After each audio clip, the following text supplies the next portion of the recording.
Welcome to today's edition of Viewer Levels. As we await the first submissions in a queue, we're going to start with a quick warm-up here by South Korea's music level master, WBC.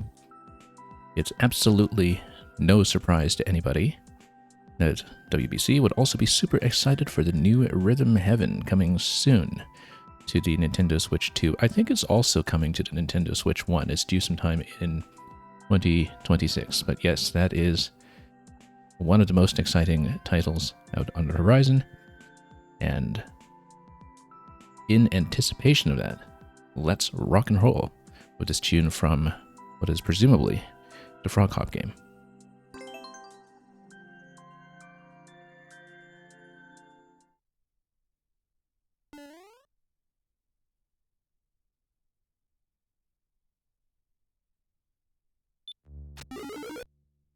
One.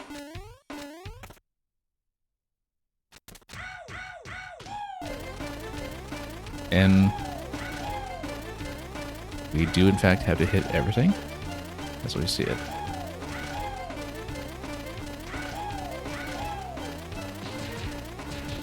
Oh! Hit it a little bit early. That's the fail condition, by the way. If you don't actually hit it on the beat, then you're off the brick. And that doesn't work out quite so well. Interesting way to implement that, actually, while still maintaining the auto-scroll mechanic that is fundamental to making levels like this with music scrolling work.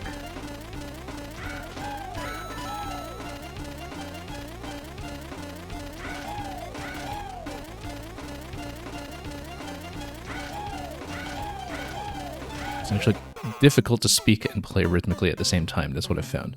That might be a warning for when Rhythm Heaven, the new Rhythm Heaven for Switch, eventually comes out, and if we try to stream it. There are a lot of things that I can do when it comes to playing games while talking. Doing something rhythmic might not be the best choice of overlap when it comes to actually trying to narrate at the same time.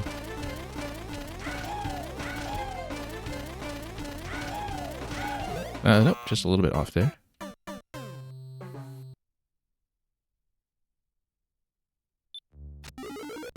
Might be better to just do it by the audio cue instead of just watching Mario's position.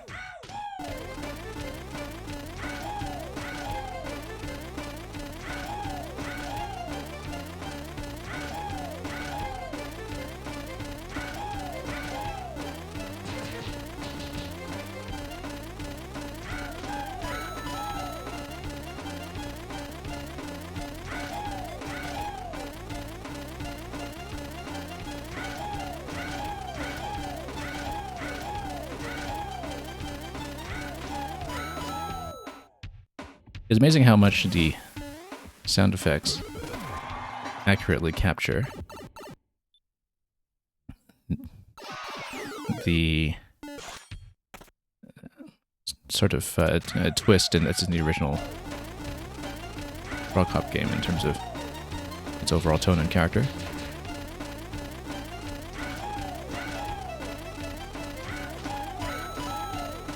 Anyway, I'm not going to talk too much while I'm trying to play it.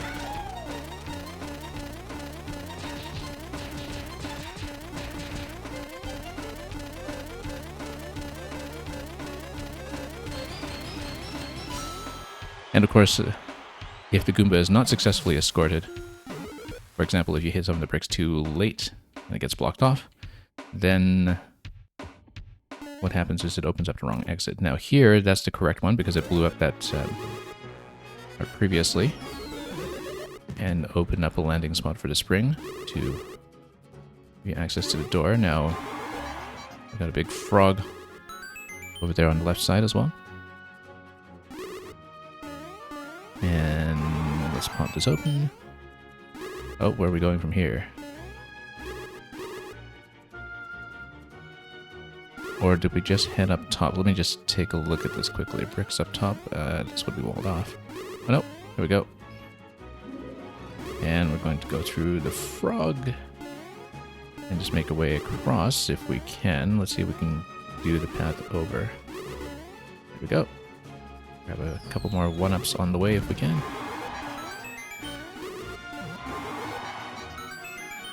And Captain Redbeard, welcome. It's been a while. Hope you've been doing well. I know you said a couple of months ago that you had an escape room cooking up that you wanted me to test at some point, but we never wound up following up on that. But regardless of whether you've been working on that or playing other things, hope everything has been fun. And thank you so much for the resub, incidentally. And, whoop, let's become a frog here. It's not the frog hop without it. And DBL, welcome. So yeah, Redbeard, you do in fact have a submission for me today. I should actually make sure my escape room notepad is working. Something makes me suspect that we're going to need it.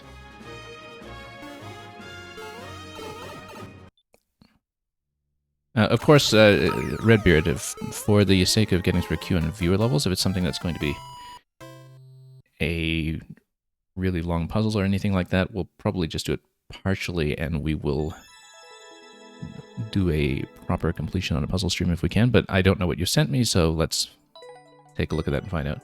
It's been sitting around ready to be uploaded for a few months, and you added it to the queue for fun. Yeah, I probably won't have time for a full escape room, but I can do kind of an initial read-through so we know what we're dealing with. I guess... well, let me see if I can get my notepad out if it's anywhere nearby. Because I did have a setup for it. I changed my streaming setup a couple of weeks ago due to some new tech coming in, and one thing I should in fact check is whether we can get the notepad to display properly. But yeah, in the interest of getting through the queue, I do not expect I will get very far with yours, just so you know. But we will definitely take an initial look. And I do want to give it a proper test. I was kind of waiting to follow up on that when you were ready. So let's put that in. And yeah, it's on the shorter side. Well, let's take a look and let's decide, and we'll figure out how feasible it is. And in the meantime, DBL, yes, you will have lots of time to get some cookies. Oops.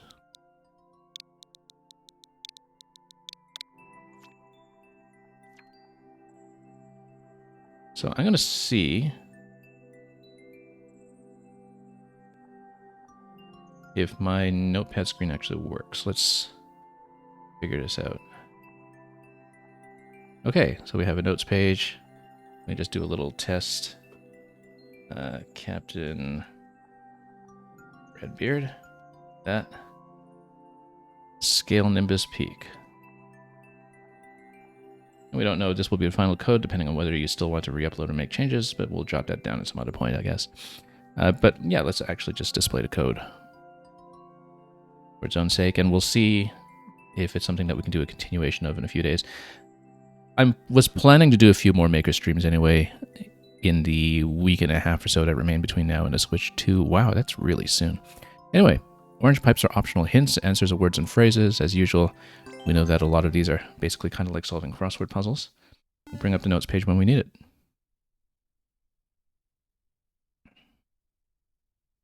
And yeah, Zadiu, thank you for the submission as well.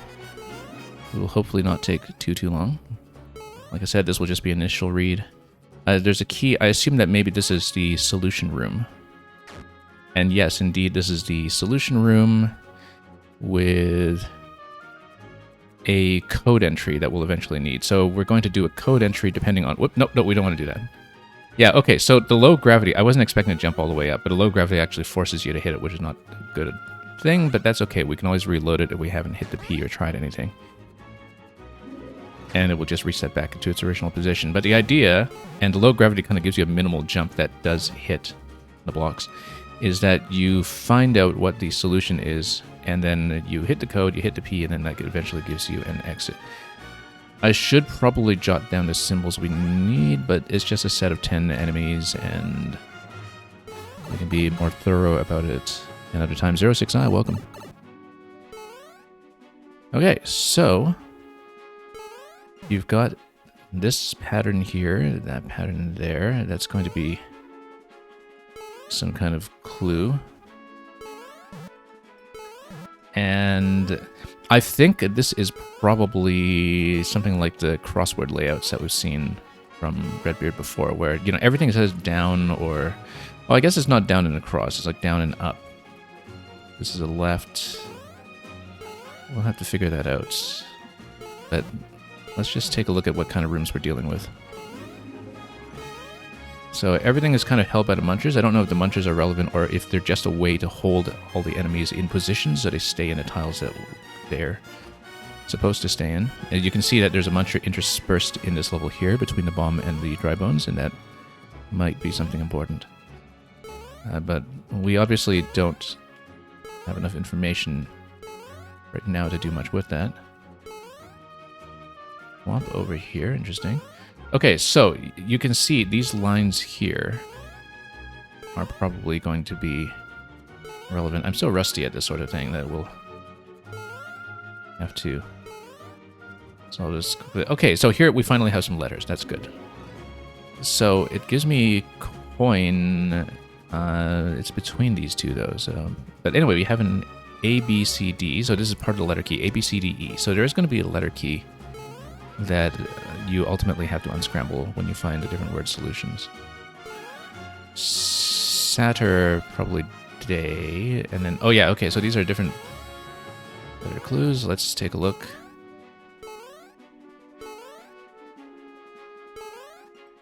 And... let's just go all the way up in this vertical zone just to see how many words there are to deal with. Okay. Mustarder. Really? Then you have this sequence here. Let's just go up to see what the layout is, so we know what we're looking at. Mail64, welcome. Okay, so this is going to be something like a 5-letter word that we're looking for. And it's probably a word where each of the letters in the word is also a solution in some other string. But we'll go in here and just take a look. Again, we're just scanning the layout initially just to scope it out and see what we're dealing with. You have a checkpoint here. There's nothing relevant to any kind of pink coin collection. That would not be anything we're dealing with. But this does give you a passage that goes on this way. So for those unfamiliar, Captain Redbeard makes escape room puzzles that normally have a bit of like this crossword element to it, where you solve various words and you put them together in a bit of a master solution that gives you a key code. We might as well hit these to see what they do, in case this is relevant. Star, star, star. Okay, so I don't think necessarily that hitting the blocks will give us information. Let's just go in here. We got 4 stars, and this is a grid clue. Interesting. Oh, yeah, the reason it gives you stars is so you can actually read this without getting whacked by hammers and missiles, and that's fine. This is a 3 by... what is it, 5? I think? And are there any duplicates? That's one thing we should check for.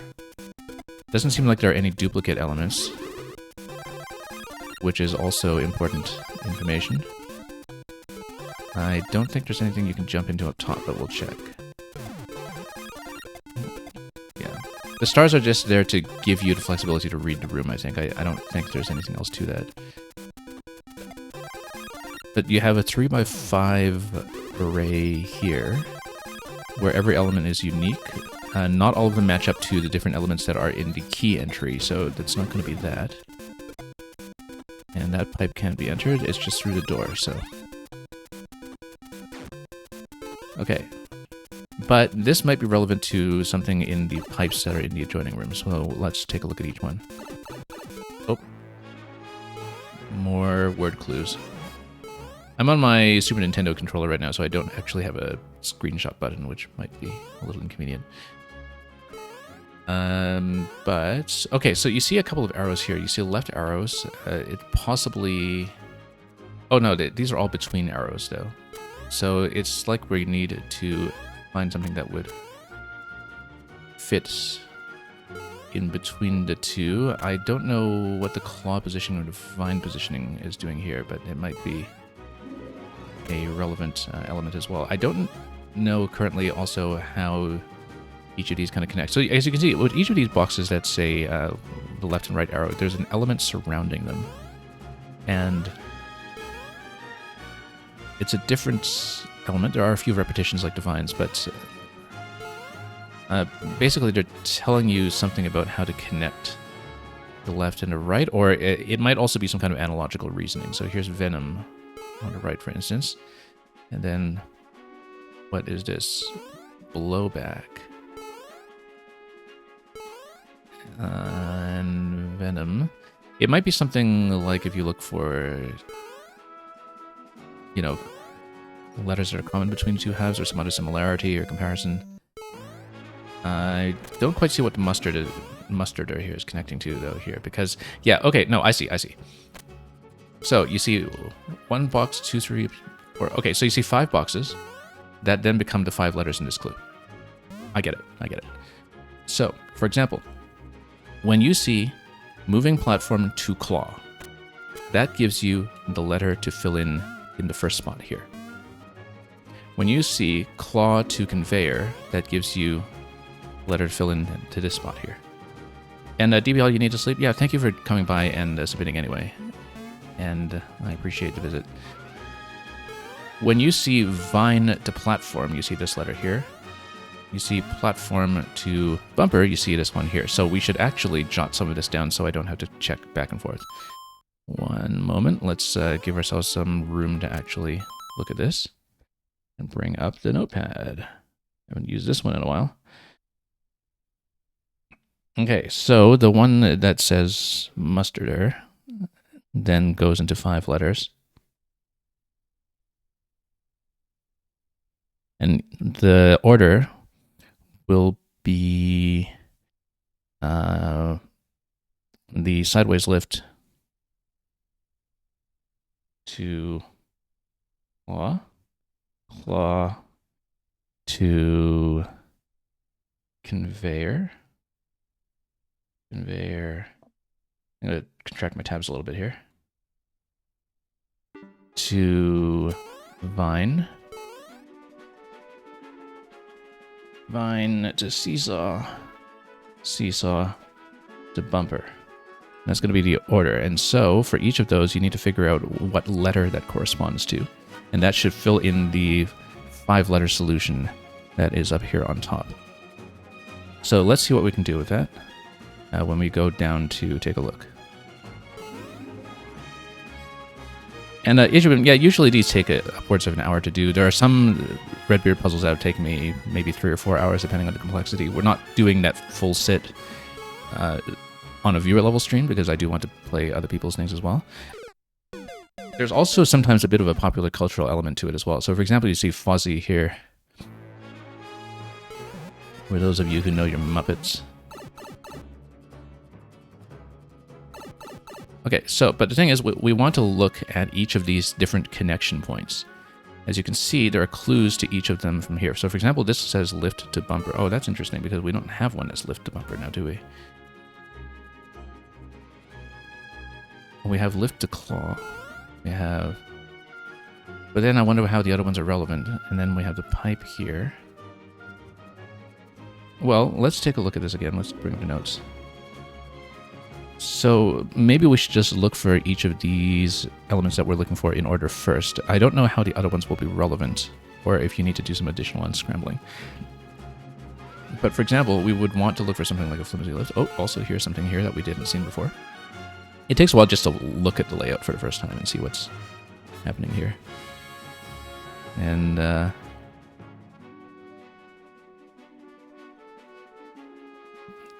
yeah, let's see. So this is going to be some kind of code sequence as well. We see some of the repetitions of the flowers. It might be that they represent letters. It might not be. Oh yes, it's going to correspond to this clue over here. So this is just a different part of the layout, a different set of clues entirely. But you've got the A, B, C, D, E here. And maybe... Oh, well, one thing that you have to keep in mind is that the blocks that are assigned to each of these might matter. Like hard block for A, B is bricks, C is note blocks. It might be the case that they're relevant. But as you can see, the symbols that you have here on the 4 tracks correspond partly to what you have on this end. Master Sword, Fire Flower, Super Ball, and Coin. Now, do we see anything other than those 4 elements? We don't. But they might correspond to the tracks here. So for example, this Master Sword seems to point to E. And Super Ball seems to point to D. But then I don't know what is going on with the coin, because the coin seems to waffle between A and B, and I just don't necessarily know how to parse that. But let's try to jot some of this down as well. So, yeah, this is going to be in a separate set of clues. So let's try to do that with a track clue with A, B, C, D, E. So, coin is going to be A, B. Fire Flower seems to be C. And Super Ball seems to be D, and Sword seems to be E. Now, we might want to jot down what... Yeah, it might just be that they're different block types for clarity. I don't see that the block types for the letters are relevant yet. If they do turn out to be relevant, we'll definitely rethink that. But then what we should do... Oh, except Cloud is the other element there. That I was looking at the Cloud like it's a separator, but if it's not a separator, then maybe that's important. That's because let's take a look at this one again.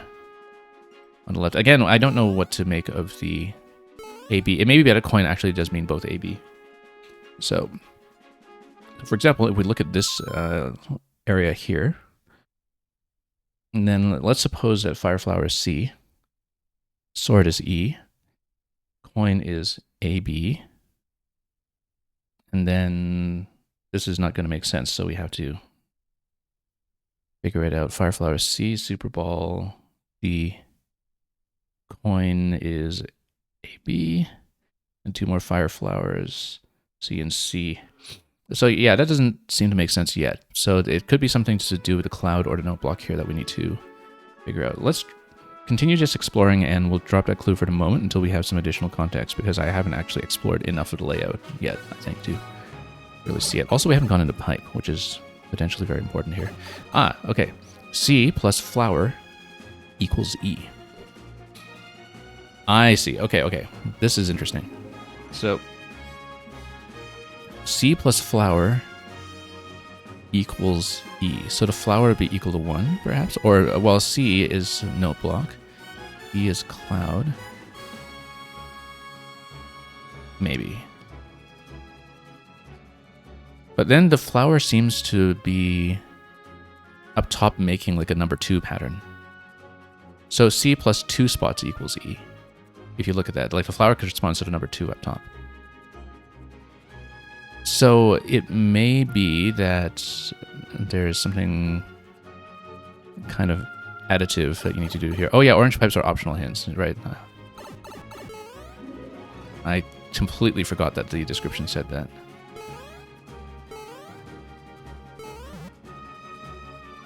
So, whoops, fell down here. Notice that these also correspond to various heights here. I don't know if that matters or if it's just decorative, but the clouds do seem to connect up to a certain grid. Like there's a certain order to them almost. Where if you go up top and you kind of scroll, you see how there's 1 cloud per row. No, there's not. There's 2 clouds on this row. But if you go over here, there's 1 cloud per row, and there's a sequence that kind of goes down. So it may be that there's a certain sequence that matters when it comes to whichever additive operation is going on, because there is something going on numerically here where we need to kind of figure out what the sequence is. Okay, let's keep going, and oh, here's more clouds making shapes. And yeah, we're back down here again. So yeah, these are all different parts of the clue, but the idea is that we need to eventually isolate solutions that give you the objects that you need for the key code entry on the first door. This connects over here, so it's just a way of getting around a level. I don't think the actual connections matter at the moment. This is a new area that we have not previously seen. And, oh yeah, no, this is just the entry area. This is just back to the entry. Here he is. Okay, let's go back up top to see what we can make of the clues with all the rectangles, the empty rectangles from tracks again. We'll try to at least make headway in one section if we can. But yeah, you see, for example, 6 here, 4 there. They might each be individual solutions in some fashion. And yeah, so this is another hint room. Coin and Boo. And the cloud seems to be doing something interesting here in connecting all the O's. You see how the cloud connects all the O's. So it seems like cloud paths are common letters. So when you see a cloud path, then it actually fills in letters that are shared between each of these strings. So I think each of the dots that you see here, or each of the P blocks rather, they're a particular string, and then they have shared letters between them. So that's how I'm reading that. You have a couple of different strings here where we can kind of denote which ones connect to each other, and we'd have to unscramble them as a set. Now, the thing is that we need to figure out, even once you have the commonalities between the letters, how they relate to anything else, really, like whether these strings are giving you particular clues as well. But yeah, it looks like the idea here is that you have each of these being strings of letters, and the cloud path showed you which ones are shared. So for example, 4th position on, or rather 5th position on this one is the same as the 1st position on this one. But the thing is, you kind of need to have a starting point for what letter assignment there is. Now, interesting. Muncher on the right, Thwomp on the left. I wonder what that is relevant to. But yeah, we have a lot of information that we haven't quite synthesized yet. We will probably not get too much further today, but we just want to kind of do the initial layout. Satyr, and then you have conveyor to vine. So for example, if we look at conveyor to vine, do we have that in our clues? Yes, we do. So, I mean, it could be Satyr with N to make Saturn, for instance, but we need to see what's on the right side. So, for example, one of the ones that we have here is conveyor to vine, and we do, in fact, have that here with Satyr to Outlook. But then Satyr conveyor to vine Outlook. Because Saturday, like the first things that come to mind would be like Saturn or Saturday, but I don't know how that would relate to what is going on the right side with Outlook. Unless it's like,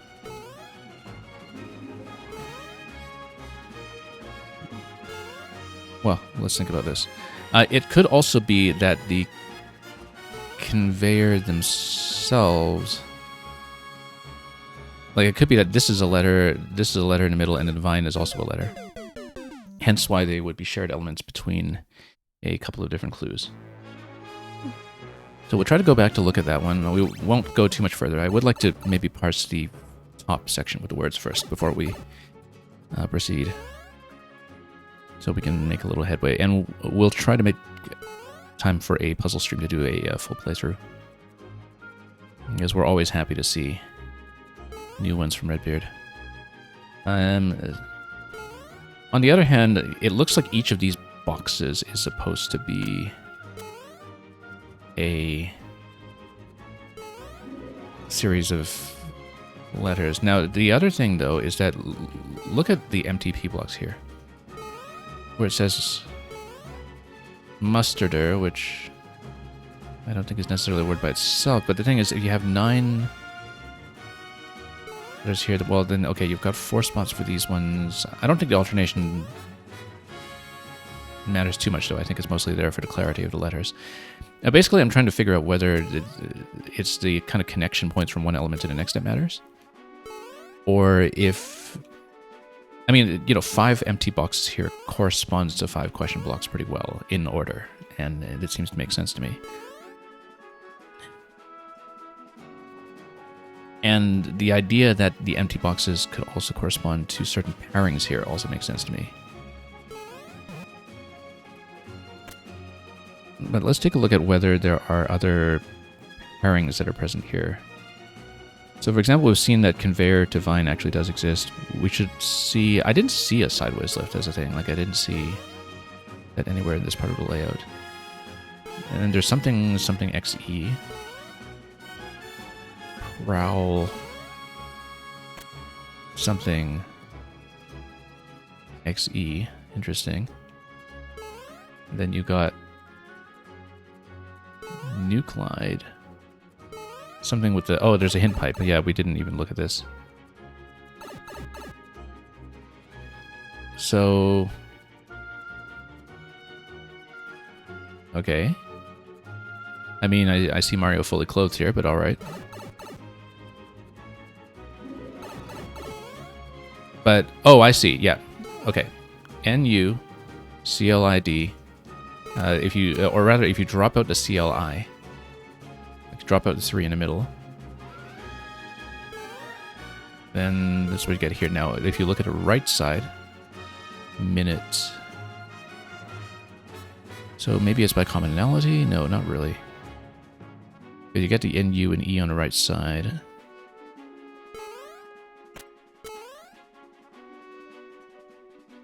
I'm just looking for like commonalities, intersections, etc. What's this long word here? Let's try to just read it. Unkindness.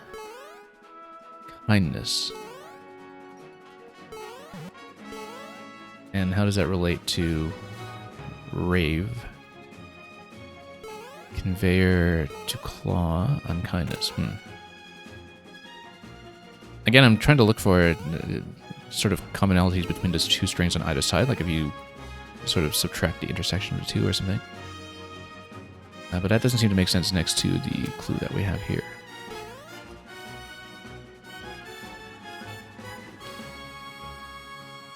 Gret and Elmo. Oh, okay, so I think you need to pair different ones across each other. Okay.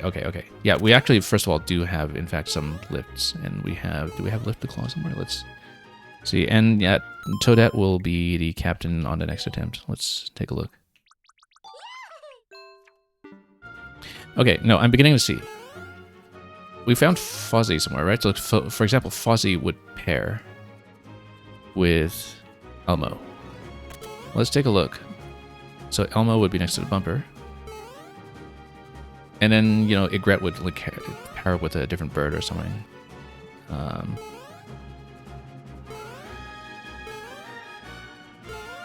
So Fozzie has a bumper. You see, Fozzie has a bumper, Elmo has a bumper. Venom, best known as a Sesame Street villain, also has a bumper. You know, when the alien symbiont takes over the Snuffleupagus, right? Isn't that what happens? And let's see, blowback. Yeah, no, but there are certain pairings that we should be looking for on either side, which means that we should actually write everything down. Focus. But what is the XE all about then? So there's some way to finish various strings, for example. So for example, you see a conveyor over here. Let me just take a look once again. So we were looking for sideways lift to claw, right? Do we have that somewhere? Yeah, it's here. So liaison, is that how you spell liaison? Yeah, okay. Yeah, it is. Okay. 7 letters, yeah, that's right. Liaison to pride. So, for example, whatever is in this box should correspond to whatever is in the first character on the diagonals up top. So this is something that corresponds to a particular letter, but then what would it be? You've got liaison. I'm thinking, you know, if you have some kind of string that fits there. Well, it's kind of like these are missing one letter, but then maybe they're missing one letter that you have to unscramble. So, for example, down here, so egret is kind of bird, obviously, but if it's missing an R for regret or something, then I don't know. Elmo would be like a morel, like a mushroom. I don't know. Outlook. I guess maybe you'd have to add a letter to that. If you have, for example, Saturn, then you add an N to Outlook, then maybe that makes something that I can't quite unscramble off the top of my head. Although I really should be able to. I don't know if that makes sense though, because like, what letter would you add to something like unkindness? For example, if you have rave and then you have like an N or something for raven, like, you know, if you treat each word as potentially missing something.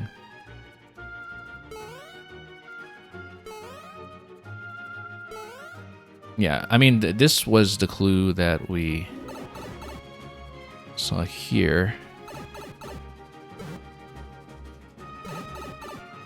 And the only thing I can kind of puzzle out from that is that, like, or all four of those letters are present in Nuclide, but only a few of them are present over here in minute. So I'm not exactly sure, but if we think about there being a similarity between some of the different elements, like, you know, seesaw matching to seesaw, then maybe claw matching to claw.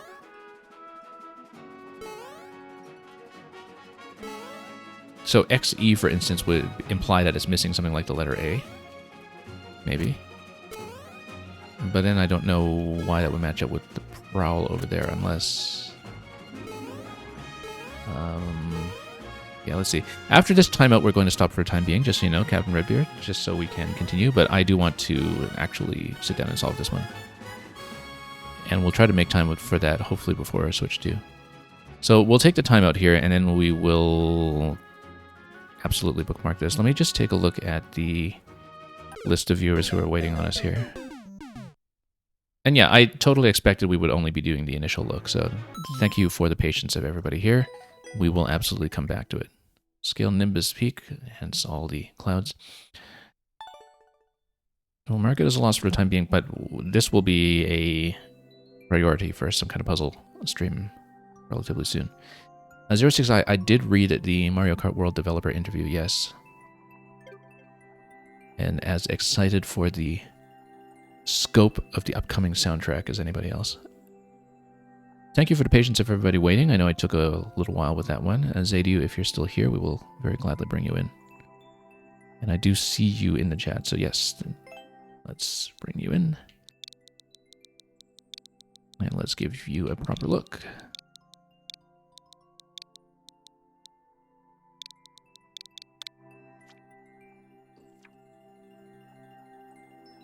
Aquatic Boss Chateau 2. Survived 3 more battles and escaped from the Aquatic Boss Chateau again.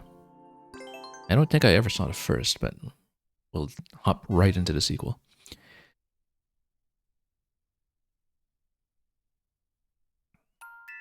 Okay, so we're going to be a frog. This is going to be a safety coin, I think, with 4 coins collect. 2 collect rather, and then, yeah, so we will fight each of the bosses, grab a coin at the end, and then grab the safety coin to get out afterwards. So, I think we just hit the switches over multiple phases and dodge, I would guess. Oh, you probably need to use the off switches to hit him from below. And let's not grab the other frog until we need it, obviously. Whoop. So we try to get him to cross over, and we'll try to hit him. The camera can... Oh. There we go. Okay. Then we just try to bump it multiple times. There we go. One more should do it. Yeah, you have to be very careful with the camera as the player. I don't think the on-off state particularly matters, as long as it doesn't affect anything in forthcoming rooms. It does matter to the checkpoint flag over here. I feel like we should touch it, just in case. In case of emergency. And this is exit only anyway, so you are forced to set things back into the on state before you proceed to further rooms. So, yeah, let's do the checkpoint loop over here and see the second boss. So yeah, after a while, more frogs drop onto the tracks as a sort of timed refresh. So you can't just, camp power-ups all day, but you can wait for a reprieve when the time comes. It looks like we would want to potentially hit the on-off switches on the left and right, which means that we need actually to lead the cannonballs towards them. You can do it without the frog, it's just fussy to do it and not recommended, I think. Oh. Yeah, nope. Now let's not expend too many frog suits here. So you just need to loop the missiles slowly enough to eventually get them to hit the switches. It's not quite right, but we'll get it. You need to do it a few times for something to drop off the left side. And right side. Yeah, the munchers after 3 hits will drop off and hit the sledges. That will surely hit? Yes. Okay. Oh, look at that. It actually got close enough that it just took out the sledge entirely. I feel like that was maybe not entirely intended, but, something that you just have to plan for when it comes to mecha missiles because they hit everything a little bit. We still need the third drop anyway to grab the one on the right side, but it looks like it's possible to maybe get a speed kill on the sledges if you just lead the mecha missiles to them instead. Now I wonder how it enforces who's holding the key. I don't know if it was the sledges holding the key. I wasn't paying attention, but regardless, the intended behavior is that you hit the on-off 3 times, as we did, and get a drop on them. But I'm just wondering about the possibility of just doing a speed kill with the cannons on both of them.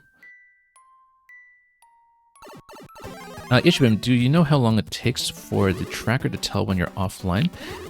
That's why I always double check with the chat, because the thing about Twitch chat is that the online-offline indicator is a little bit laggy, like it's not always accurate. And so that's why I ask people to try to check it manually. If I do see people listed as online but are not speaking up, I sometimes will just bump them back 1 spot and assume that they might have gone AFK. We try to be very forgiving with that to make sure people don't get booted out of the queue if they're grabbing a sandwich or something. Or just not paying attention after I've, been grinding away on a troll level for an hour or something. Oh, whoops.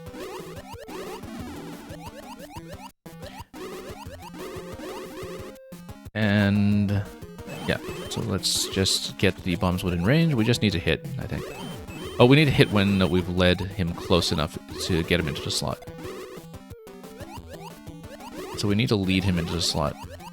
Bounce him in, and then we kill him. Here we go. I'll catch up on other messages in just a moment. Mail64, with the previous boss, you were saying if you want to force both bosses to die, you don't think there's a way outside of ELB shenanigans. Oh, you mean previously in the one where you were able to hit them with the cannon? Oh, you mean in terms of... Yeah, that room only gives you 1 key. I just didn't see where the key was coming from, necessarily. Definitely is limited to 1 key, right? But, yeah, because you can't just skip out on other rooms. Anyway, we'll get the safety coin, and we will get out of here. And this should just be the ending sequence here, because we don't see anything like an... Oh! I was about to say we don't see anything like an anti-key death mechanism, but maybe there was one, who knows? It's usually kind of entity limit dependent, or dependent on grabbing the coin first before you enter the whole checkpoint sequence, so I would assume that this is just a little final check. If you die here, you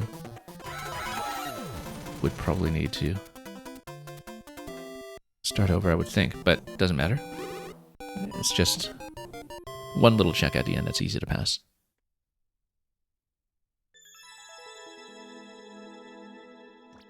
Yeah, and thank you so much for that, Zadio. Very nicely put together.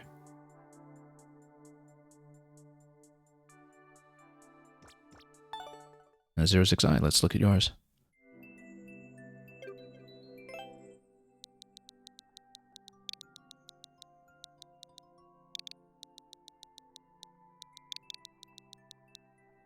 And Burning Blaze, welcome.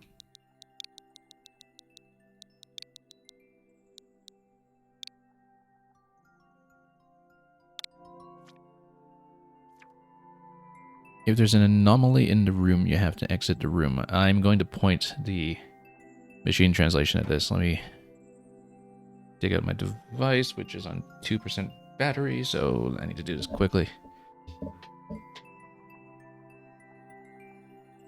Just going to point machine translation on this, unless anybody here speaks Japanese, which sometimes is the case.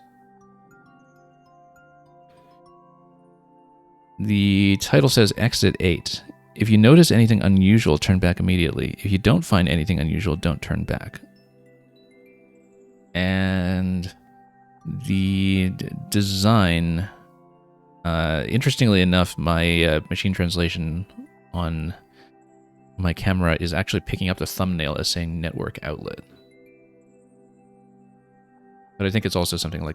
oh, no. That's just mistaken, because it actually is splitting the characters on either side. It says exit with 2 characters on either side and 8 in the middle, and the Google Translate was totally misunderstanding that as being one consistent string. It's not. It's just the number 8 in the middle of where it says exit. Okay. Let's take a look. And yeah, Burning Blaze, I'm glad you appreciate the commentary.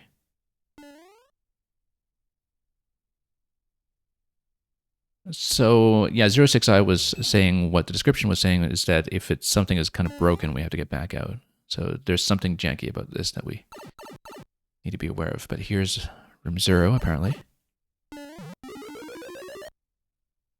And what are we doing here? I think this is just a bit of a flavor room. It's a bio lab or something.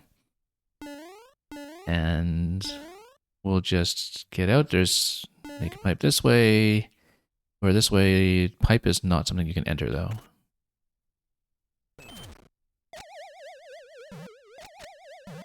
Doesn't look like this is anything like a music track, but it is some kind of track preload.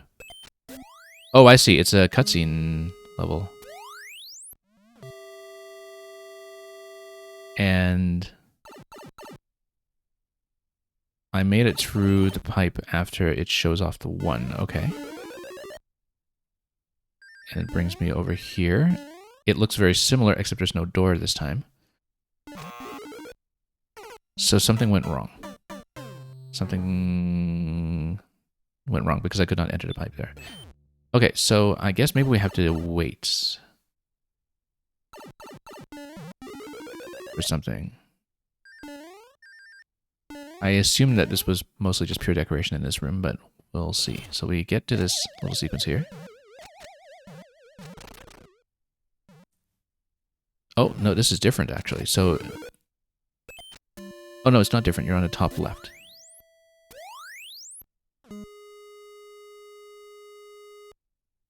And then it reveals number 1. It doesn't reveal anything else after a delay. It does not, but it's telling you to go right. Okay. That's what we did previously, right? We took a death there. If anything is wrong, then you go back. Ah, okay, I understand. So the thing that is wrong here is that this is a trap where a door is supposed to be. So it's oh, whoops. Part of the story of the level that you're supposed to go back through the pipe and then it loads something else. And then we eventually have to go out the 8th exit, probably. It would, I assume, every time you go back, manipulate the spawns and manipulate the blaster positions such that it reveals a new number every time. Burning Blaze, you're saying this is fascinating. You've never played this game before and you've only watched a few people play it. You have no idea what the standard is, but you're captivated by what's going on here. Yeah, this is not a standard Mario platforming level, obviously. This is using various element spawning and positioning tricks to change the room state in terms of what you can see. So as you can see, the ice blocks in the bottom left got melted off. So next time you come back in this room, there won't be ice blocks there, and so that will change some things about how this layout is put together.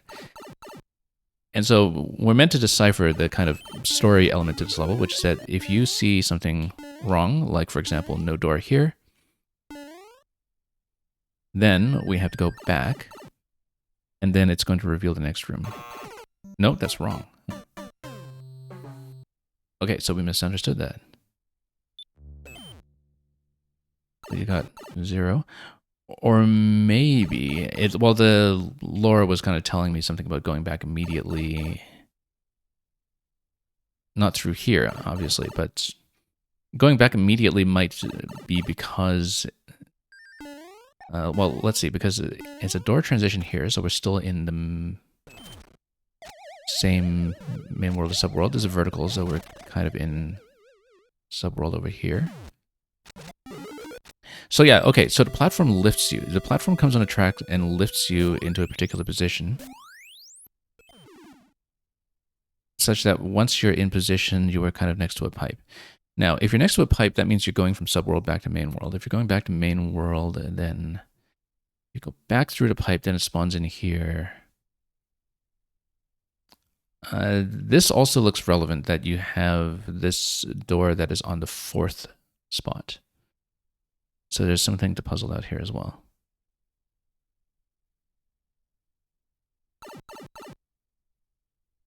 Yeah, 06i, you're saying it had no anomaly. Okay, but previously I got trapped there, right? So, oh, look at this. This pokey is much taller.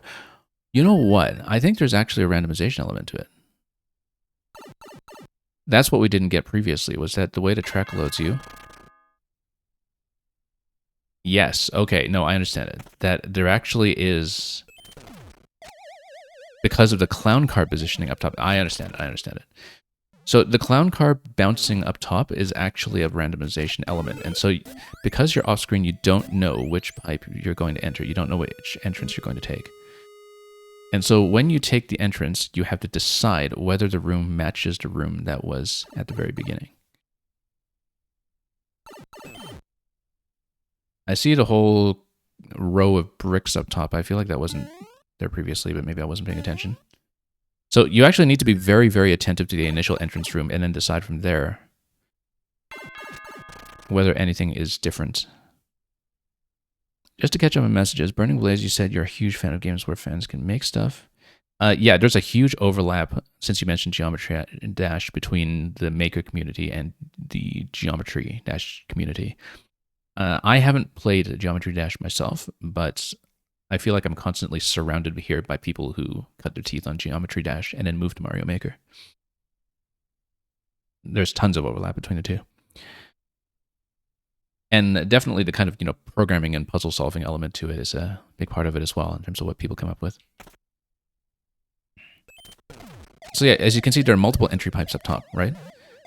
And multiple entry pipes that you can kind of get loaded into here as well with the track.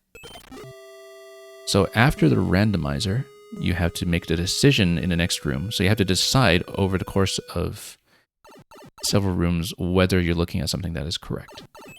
So it's empty up top. This seems to be in the right sequence. This seems to be in the right sequence. The pokey is once again too tall. And so we go back. It looks like there might just be 3 different rooms. So there are 3 different rooms that are wrong and 1 different room that doesn't match. And every time you have to kind of beat the randomizer. Zoran, welcome. Yeah, so you can see up top there were 3 different horizontal pipes that you could enter once the track loads you back upstairs.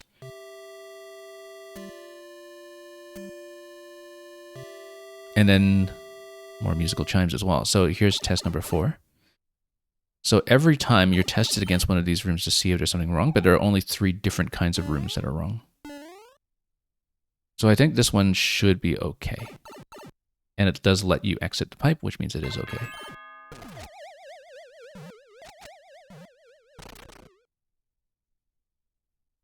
So we just have to pick the right room in sequence every time. until we are through each of the numbers. So as you can see, because of the blasters, you're going to go through 5, 6, and 7, and exit number 8 will be the actual exit. I never remember to really check the question blocks for anything as well. It should always be a vine, though. This one looks correct. And it is. 06i, you're saying there's actually 6 different rooms. Yeah, I guess we haven't seen where the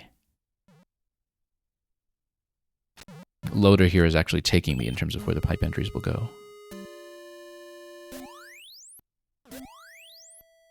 But it looks like the clown cards exist mainly as a randomizer element, which is why sometimes we see rooms that are duplicates.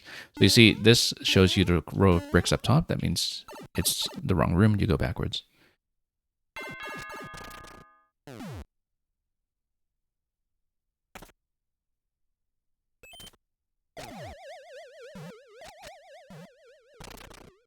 And yeah, Burning Blaze, you were saying you could never make things like this, but you're so glad you can witness things from people who can. I mean, you know, that's partly why I play this as a streamer. Because I get introduced to fascinating conceptual stuff all the time by people with vast technical knowledge. This looks correct. So at 06i, we've only seen 2 different incorrect rooms so far as I can tell. Now, after you've beaten 7, then after the P block gets out of here, do we have a key? Yes, we do. Okay. And then that's the exit. Number 8. Yeah, I got a lot of repeats, so I guess the randomizer just worked out that way. I didn't really see the extent of what the different possible pipe entries were, but it seemed like with the number of clown cards that were in the loader up top, I didn't exactly see what they were manipulating, but I assume it would affect the track positioning in terms of where the player is taken. And because I guess you would still be within range if you're taken slightly off screen to hold right into something like a 2-tile pipe. I'm just kind of reverse engineering how this would be done in terms of the camera control. Because you've got the auto-scrollers that's kind of pulling you down.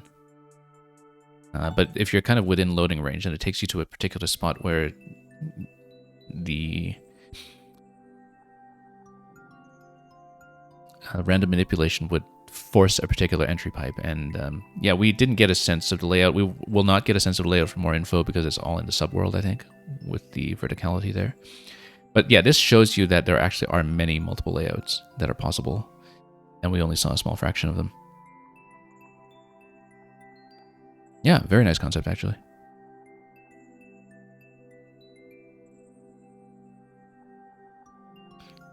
So yeah, so I guess normally we're not supposed to take the repeats.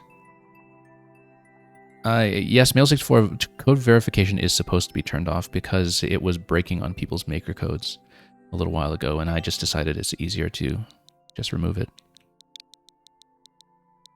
Because there was a while when it was just rejecting everybody's maker code if they sent me a maker code instead of a level. And we decided not to deal with that. That's why it's not automatically pulling the level titles anymore in the bot, because the mechanism for that used to depend on the code verification, but I think the Warp World bot has not really been well maintained in recent years, so there were a couple of issues with its backend database where it was pulling outdated usernames and outdated level names from some older database. And so it wasn't handling new submissions very well either, I think. So, Monstrous Cheap Exploration. This is the latest version of the level we'd seen before. I feel like it's because we found a lock last time, didn't we?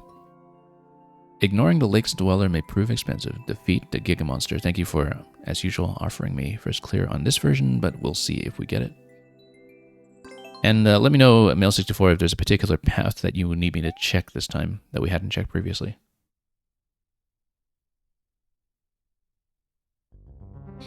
And yeah, Burning Blaze, we have definitely seen very complicated platforming levels here before.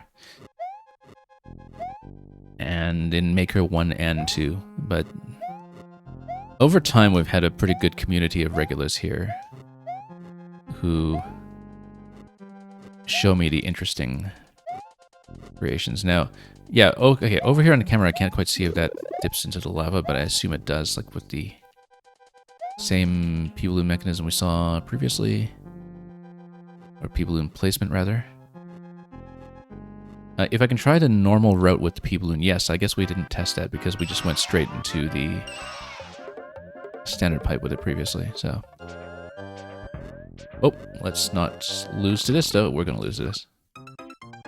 So let's grab the P-balloon and take the left entrance.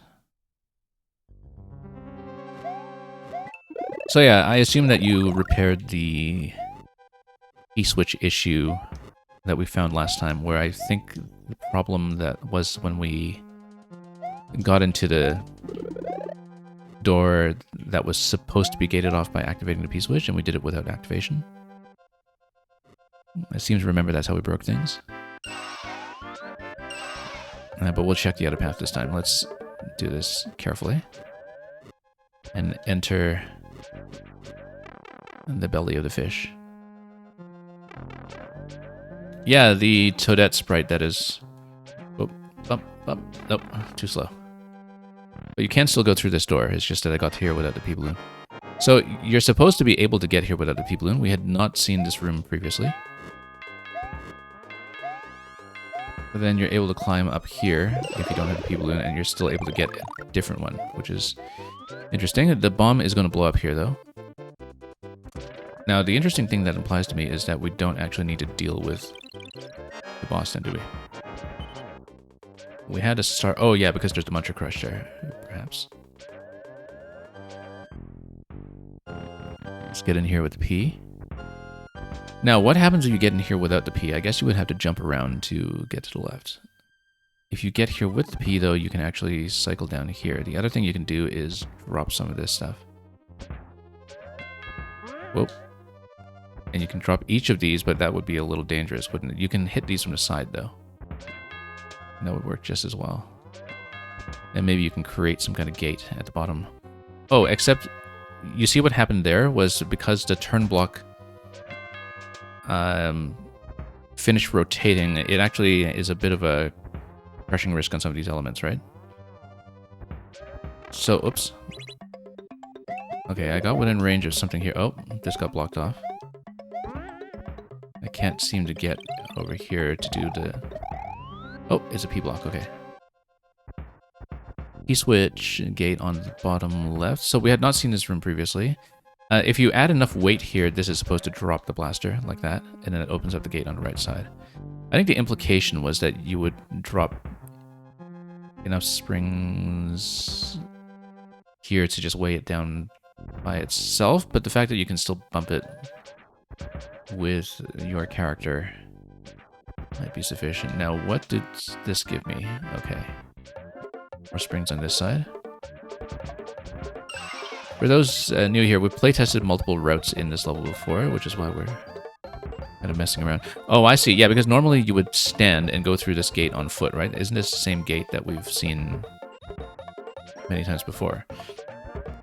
Except you would need the P-balloon in order to open this one on the right, because typically don't we continue a different way, like... Oh, and then it gets you into this room, which is the usual P-balloon continuation on the left side. The mechanism is only for P-balloon, okay. Who all is playable in this game? Just 4 characters, let me show you. Burning Blaze. Just Mario, Luigi, Toad, Toadette. Unlike Maker 1, you don't have the character costumes that were all over the Mario 1 theme in the original. So Mail64, is there any path you wanted me to check? You can open a path just standing on seesaws. Yeah, in the previous one. Is there any particular branch from here that you wanted me to double check before we just pick one? Do let me know. For testing purposes.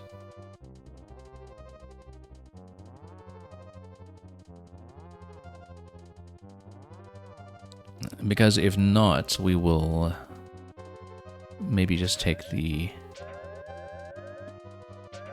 left side as before, in case anything has changed. Oops.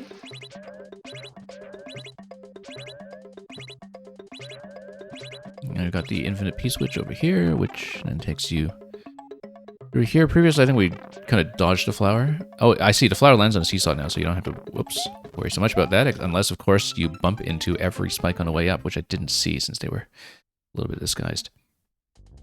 Interesting. So I think there was a way to get another people in here, though, right? But you need a mushroom first because it's progressive. And so we'd want to go to the bonus room first. I seem to recall that you could get something here. Except it's random. So if you have a bone shell, that's interesting. I don't think we'd seen that previously. Bone shell. Okay, so I see a potential. No, it's fine because if you hit the P-switch, you get infinite P-switch. So if you end up on the left side and you're sailing on the bone shell below, then this remains open for you to come back over here. So that should be okay. And then you would actually need a P-switch to go through the gate. Now, what happens though if we go back through the pipe with the bone shell? Then locks you off. Okay, just checking. And of course you can get the shroom here, but it will just be a shroom instead of the balloon. Yeah, because the randomizer there gives you bone shell or something else. And regardless, you can't... Oh, okay, that's interesting. Yeah, no, you can get through this with the bone shell, but the bone shell would break against the block anyway, so it's not useful. Yeah, the bone shell is something new, and it should make the normal pathway easier. Yes, because the difficulty with it was previously that, you know, if you're spawning at the top, you can't actually see when the lava is coming up. Except we're going to trap ourselves here, aren't we? Oh. Yeah, okay, not enough room there to really sail right. We need to jump ahead of time, I guess. Let's try the randomizer again just to see what it gives you. It would be good to test the bone shell path properly, since we hadn't seen it previously. In case we find any issues with it. On the other hand, if you don't get a bone shell, then you would be taking the people in route instead. Well, I might as well try the people in route. If we die and get the bone shell, then we'll try the bone shell route instead. So yeah, I didn't think about the spikes on the right side.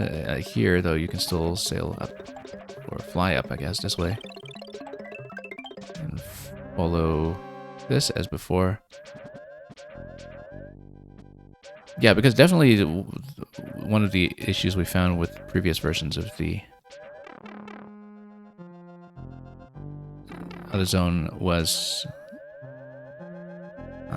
you know what, we're going to try to do the bone shell path. I'm just going to take a dip here. After we've explored up here to see what's available. Nothing. Okay. I'm just going to take a dip here to try to force the bone shell path so we can take a look at it, since we've seen this path a few times before. The spikes on the right side seem new to me, and of course the seesaw catching the flower so it doesn't just dunk onto you immediately also seemed new to me. But I think we also hadn't seen that room in the previous version.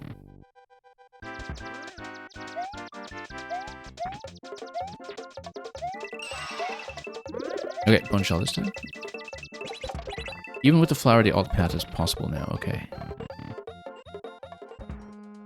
Anyway, we'll try to get the shroom here again, just for testing purposes. Oh, I guess that was part of the problem, is that if you have the shroom and the bone shell, you're actually a little bit tall when you're going through this segment here. So some of the corners can be a little bit tight unless you anticipate them and jump. Which, if you're high up on the camera, can be a little bit tricky. So yeah, I was saying in a previous version that because you can't see the lava level at the beginning of this sequence, you potentially run into some problems here just in terms of visibility. But yeah, you kind of have to jump ahead because otherwise you do get crushed. And of course, that's a bit of a risk factor as well. So yeah, we're going to try to force the bone shell path just so we can complete it and show it off properly.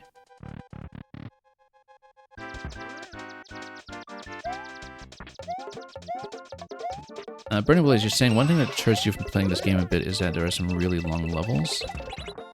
Yeah, I like that there isn't really a standard for them necessarily. I don't mind long levels. There are some that are very quick. There are a lot in Mario Maker that are just designed for, 20 seconds in length, where I understand that Geometry Dash, at least in its original form, was basically an auto-scroller going right? There are some levels that are basically like that, where you just hold right and you jump with good timing and you're done in 20 seconds. There's an entire genre of that. In fact, they were so well optimized for farming likes from people in the early days of Maker 2 that it almost became a bit of a Maker 2 cliche to see those. So I definitely wouldn't worry about levels being too long. I mean, you really see all kinds, depending on how you're browsing.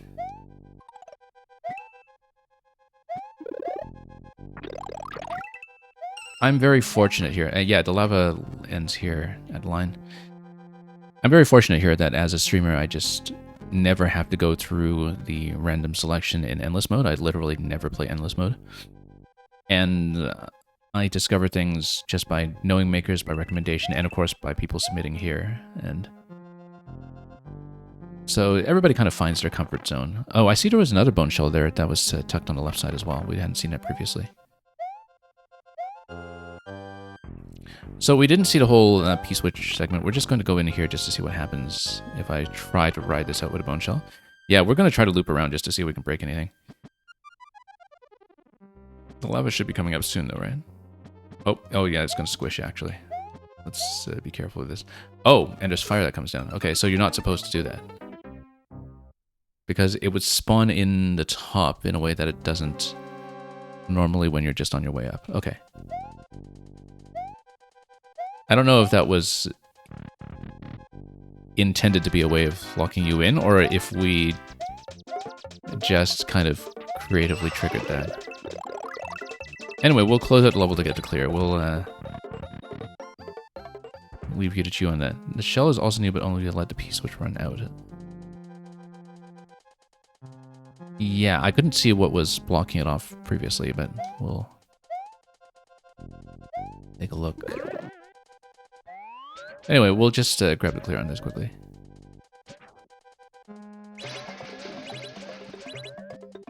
Ishibim, yeah, I haven't done it as much this year, but we used to fairly regularly do all puzzle streams, so I could take a long time on them if I so wished.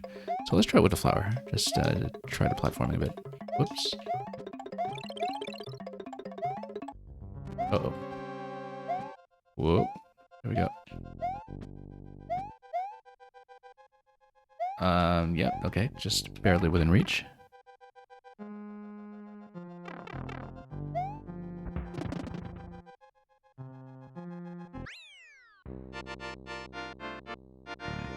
And Burning Blaze, you're explaining to me that Geometry Dash has a fixed time to beat the level, and it's more about timing your inputs. Yeah, we've seen a couple of people do levels in this game that try to emulate Geometry Dash by having something constantly push you forward. And yeah, I mean, there's a variety. There are definitely some other streamers who just flat out refuse to play puzzles, for instance. Whereas I absolutely embrace them. Thank you for the first clear in this version, Mail64. I don't know if this one is a keeper or if you have things to fix. And definitely with the sort of dry bones shell re-entry into the blue pipe at the end. Obviously, you know, a player really has to kind of go out of their way to deny themselves the clear to do that, so I don't know if you're worried about that at all. Or if you want to have some kind of temporary blocking piece or something that makes that a one-way exit. If you want to force it to be a one-way exit. Obviously, you're kind of expecting the player's natural behavior to just get the clear and grab the axe, but if they choose not to do that, then we have the whole sequence with the Podoboos dropping on top of your head that we saw there. So you think it'll stand? Yeah, that's fine. I will take the first clear. Let's make that a win and go on. I'm just going to go over messages quickly to see if I missed anything very critical. And yeah, Ishibim, you were saying that yours is groovy and at my pace, but has some precision. We'll find out in just a moment.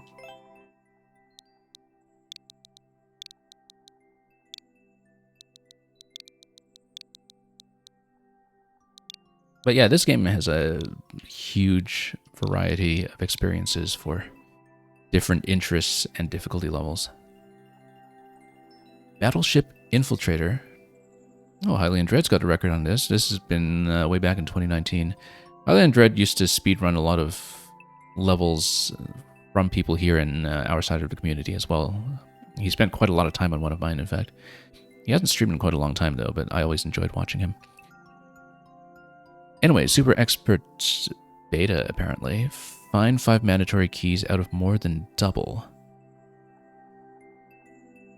2 checkpoints to win. Okay. Let's take a look.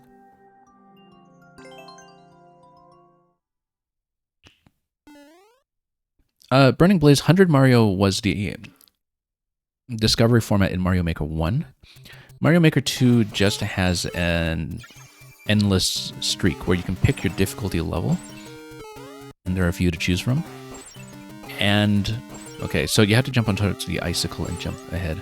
So the endless mode in Maker 2 replaces the 100 Mario challenge from Maker 1 as the kind of random discovery mechanism. We should try to go from the left just for momentum's sake. But let's see. Nope. Ishibim, you're saying you were wondering where Hylian Dread went. You only need 2 keys per door to progress. Okay. Yeah, Burning Blaze now you just go for high score. You can get a maximum of 3 1-ups per level, and a lot of people who queue their levels in Endless just hand you 3 1-ups at the goal. So you have a way to kind of steadily bank up your lives and just try to clear as much as you can. You're also given the option to skip levels that you're not confident about. So you've seen some people who rack up absolutely massive streaks depending on the difficulty level.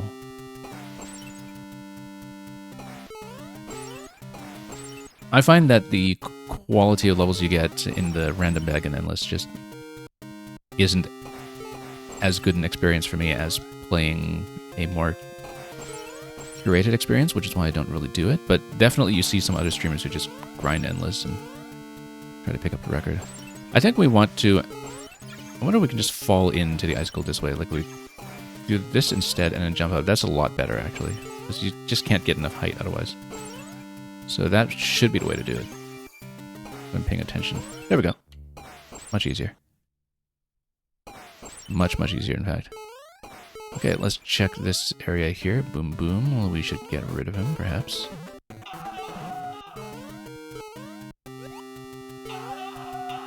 And, oh. He's gonna scream his head off at me. It's no key, though. This looks breakable, but we don't have anything to break it with. Oh. What did we trigger? We triggered an on-off somewhere. Looks like there's a big jump down to the 30 coin here. That's precise. Oh. Actually, pretty forgiving.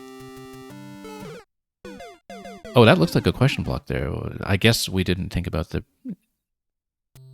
hitbox in the grinder. Yeah, Ishibim will be okay without hints for now. If I really need hints, I'll say so, but I usually don't. I'm accustomed to trying to push my way through any problems that may arise. So we can take a Boom Boom just for the spacing, but he doesn't give us a key. So let's just continue exploring to see what we can find. So you can actually go through some of these segments here. Let's beware of the chomp. Oh. I need to be pretty finessed here to go through this pipe.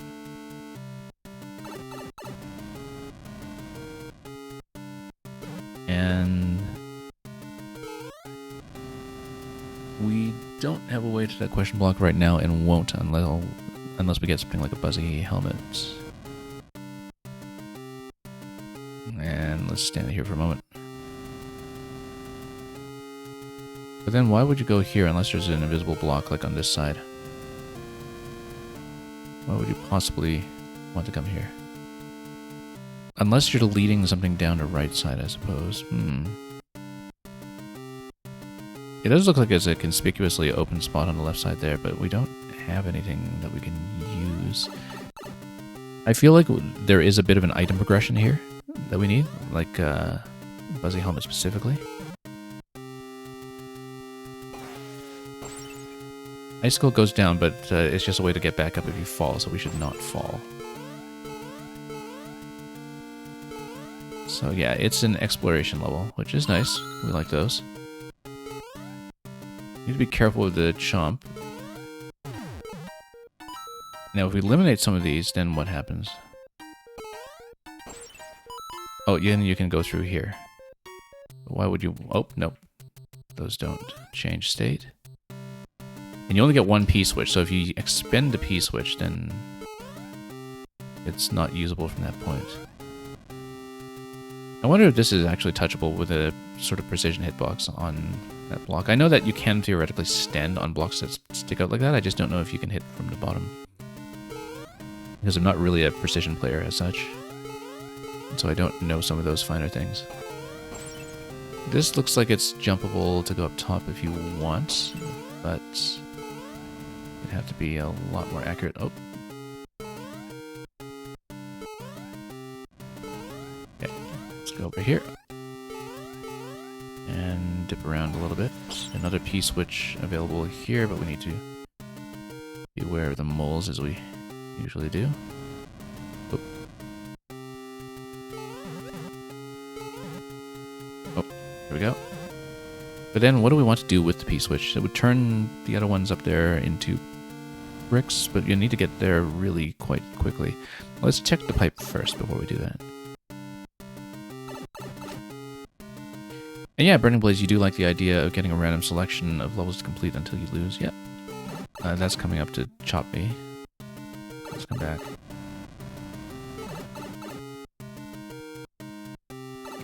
Yeah, I find that I sort of know enough good makers in this game that I do not have a shortage of things to play, even just going through my own lists.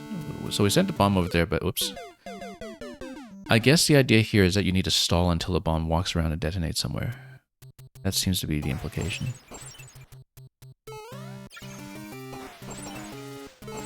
Yeah, I get that paralysis of choice when it comes to games in general. Not so much with levels, because I've got too many to play, but definitely when just, you know, choosing what to play sometimes, I absolutely understand that. Okay, let's try to get up there again. Oops.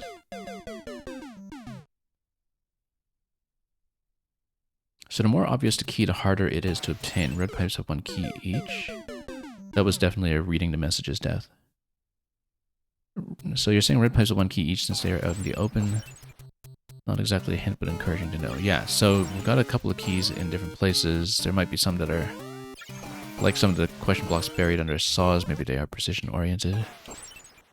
It's a definite possibility.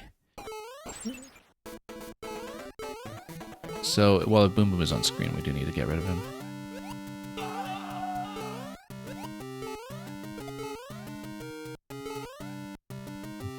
Oh, no. Couldn't see where we're going there. We should have just fallen into the 30, or fallen onto the right side of the second blade. But you would kind of need to know that going in to hit it accurately. There we go.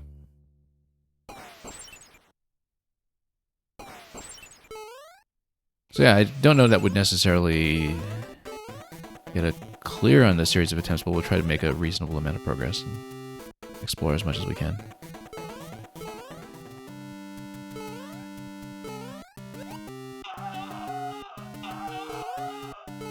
Okay, there we go. And yeah, again, we'll try to fall in here. Whoop. Oh, that was dangerous. So P-switch, again, it doesn't open up the column that is on the left side. But I'm just going to scan ahead to see if there's anything else critical that it might open up that might be helpful. Oh, interesting. Ah. Okay, now Mushroom allows you to take damage, which is important because we actually have seen one place where that would be useful. I previously thought it would be related to the Fuzzy Helmet, but oh, we'd need to use the icicle to jump back up, though. And we'd need to do it with good timing so we don't get wrenched. That's going to be a little tricky. Because we do want to keep the mushroom, and the idea is that we go back to that room where there was a question block located over an icicle. Because that is a very strong candidate for a key. Currently, I think that was through one of the other pipes, not this one.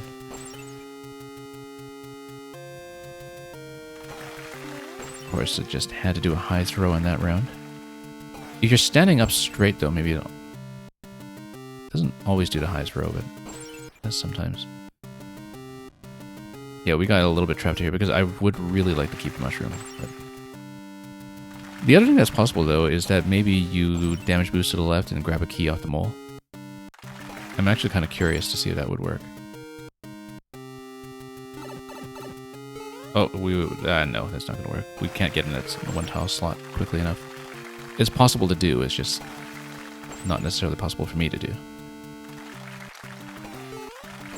But now that we know about the mushroom placements, we can try to grab that mushroom in a safer location and then take that to the pipe that we saw previously to grab one question block that may or may not be a key. And Roby Angel, welcome.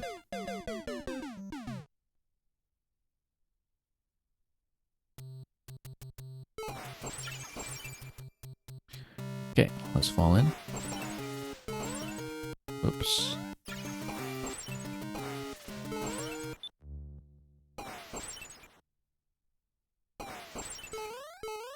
And, yeah, Boom Boom is going to be within spawning range, so I guess we have to deal with him.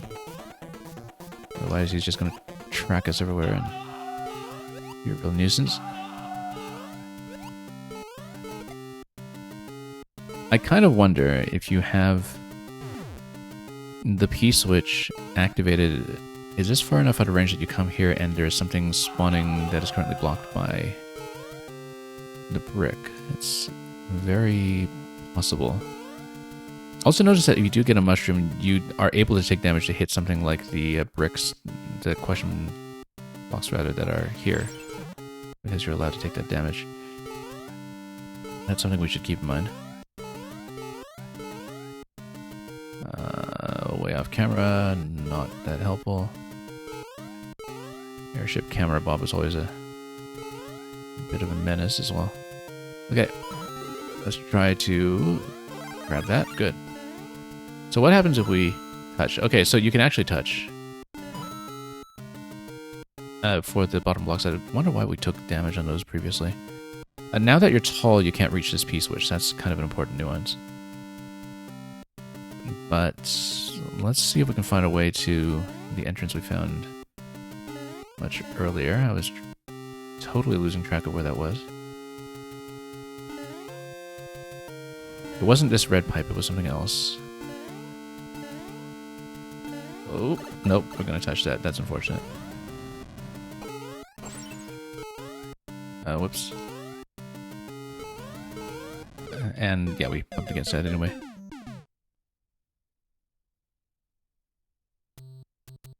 You should be you're saying now the theory crafting begins, yeah. You're saying it's odd, like it's an odd number? Well, we'll see. But definitely, if I can remember where I saw that pipe earlier where I was talking about the Buzzy helmet. It was somewhere near the... Oh yes, it was this pipe down here. Now with that pipe down in there, we need to get down there with a mushroom, which is doable. We just come down on this side. You know, if you leave Boom Boom alive, he actually gives you some jumps in places that you might not otherwise get. So, which would be easier than the icicle jumps, as long as you can deal with them flying everywhere.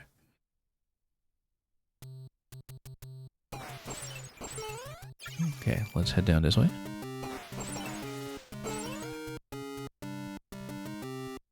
And get another drop on this side. Come on.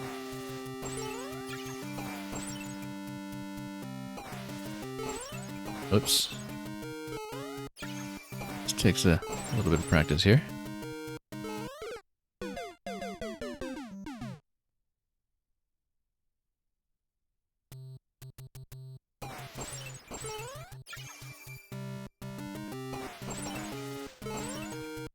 Yeah, obviously if we don't clear it on this series of attempts, and I don't expect that we will, you're quite welcome to resubmit so I can work on it further. I would like to make some progress on it though, so try to find at least one key or one exit.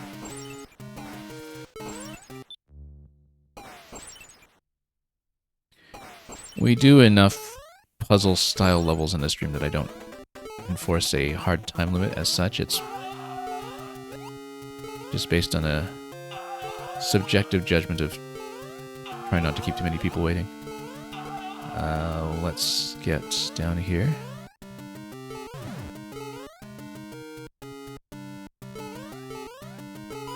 Okay, mushroom.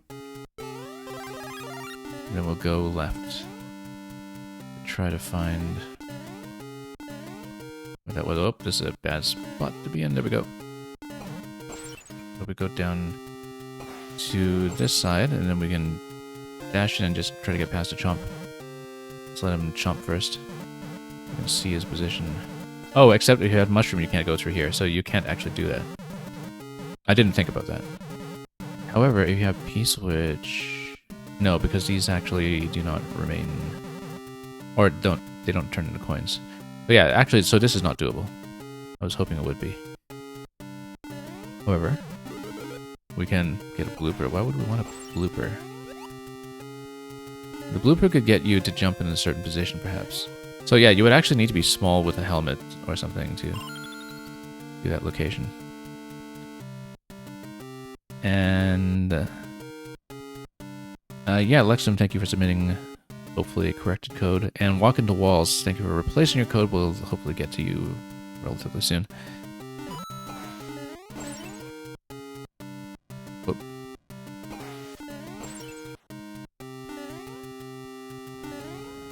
We'll try to make a little more headway here just to explore this level properly. There we go. So yeah, this looks like it's jumpable up top. There's the whole mole segment down here. Again, when you have the one-tile corners like that, and that means you can't enter those with the mushroom. And here you don't have enough room to dash in with the mushroom either, so it looks like the mushroom locks you out of that red pipe at the bottom. Now, if you do crouch jump, you can probably get up there, but with some difficulty. Oh, there's this one here, though. Didn't see it. So that's new material. Why would you want that spring? The spring would get you back up to the pipe if you wanted. I feel like we need a jump here. Yeah, that actually practically requires a mushroom, I think. Oh, that's bad. Oh. That was a bit of a difficult lunge when you have the mushroom and bump your head. Also, we're not entering that gap on the right while we are big. That's not happening. So nowhere to go but left, I guess.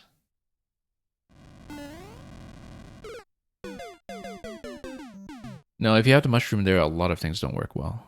Let's see. So far I've encountered 5 keys. Yeah, I definitely see some candidates for where they are. I can see spots that I've very clearly missed. Of course, we haven't found a room where you have to plug in the keys, which is also critical. But I feel like if you have a way to take damage in the yellow pipe segments, there's a key placement there that seems really self-evident.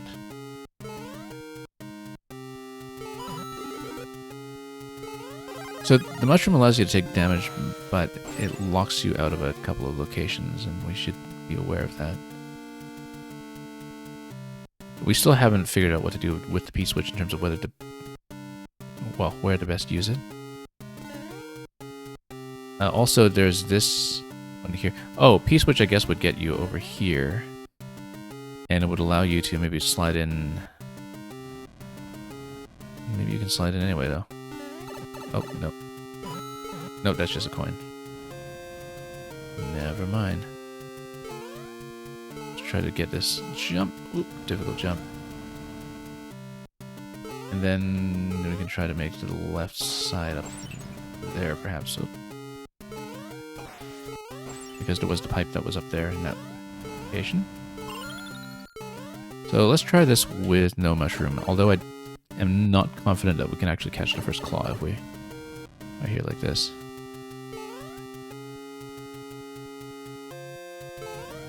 And Oh, whoops. Standing a little too close.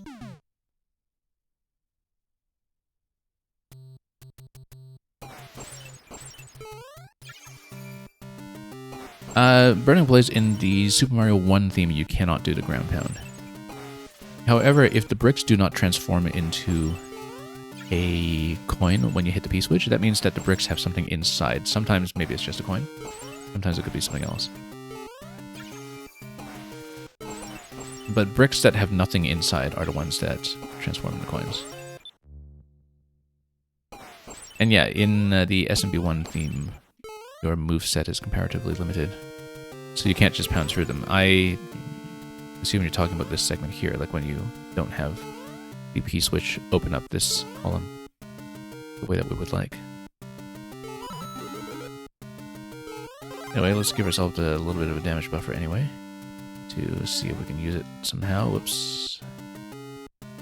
We don't want to fall into some of these locations yet. This one is just a coin, we know that. The P-switch might be able to release some of this. I'm just looking at the mole down here. Again, we don't have a way to go down past the segment because of the little turnaround there.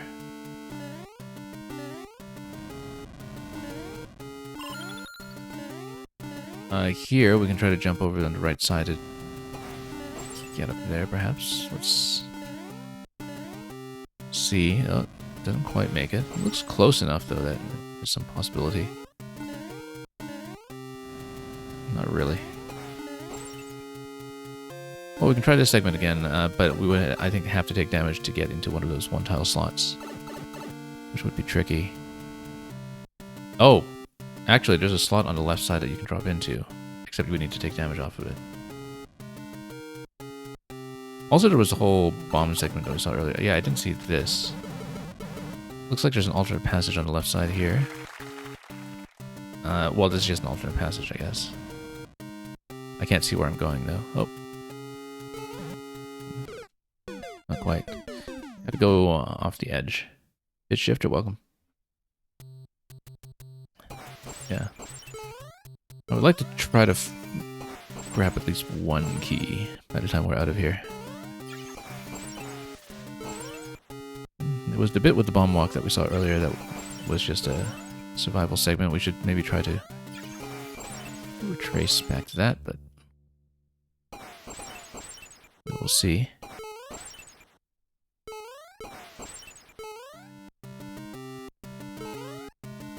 Okay.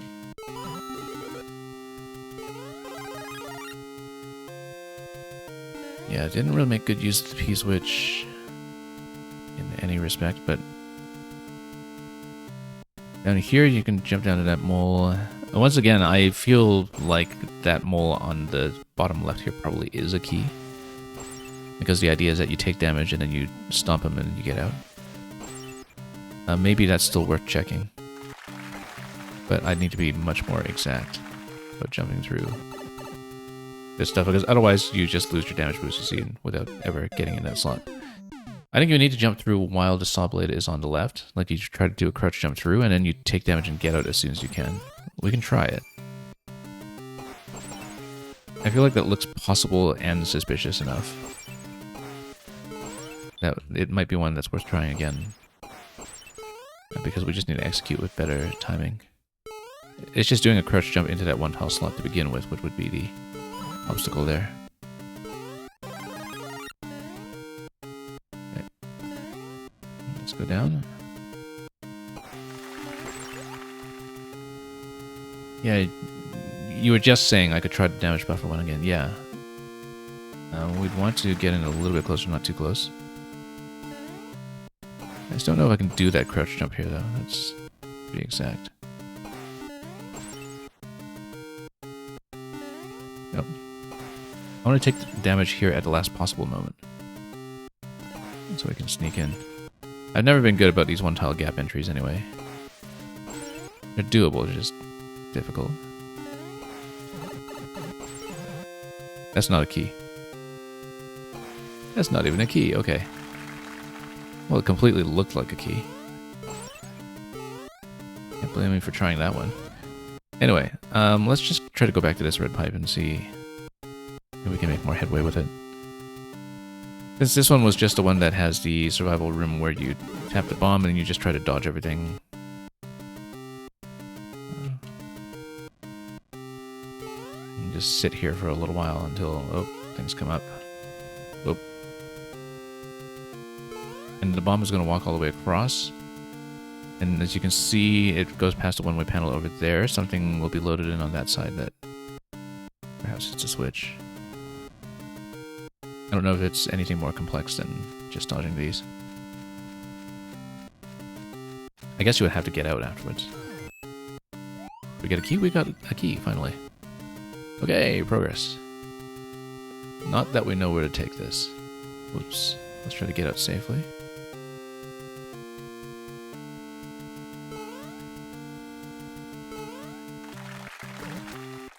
And we're out. You're glad that some of these things were designed with the thought process that I'm going through. Yeah, where you... Whoops. Died to the airship camera, Bob.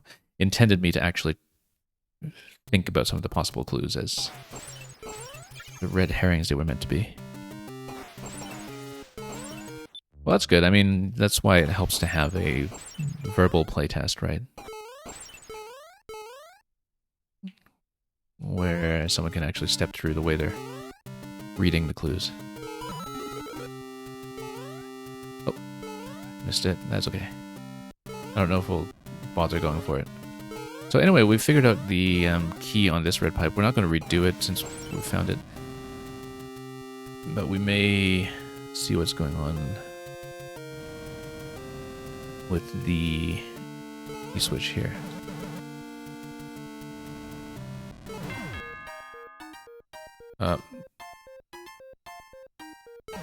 Yeah, airship camera, Bob, is absolutely a bit of a risk there.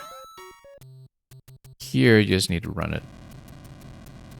I don't think we'll necessarily get enough momentum off just a single jump. I feel like we need a first run from, whoops, this side, to build some momentum, where you start on the bottom left there, and then you try to jump that. We'll just explore it a tiny bit more. I'm not going to put too many more attempts on it. I do think that this is a level we need to chip away at over many attempts to really parse properly. But if we can locate the second key that we're able to obtain, then the bomb one through the red pipe was actually pretty simple to execute.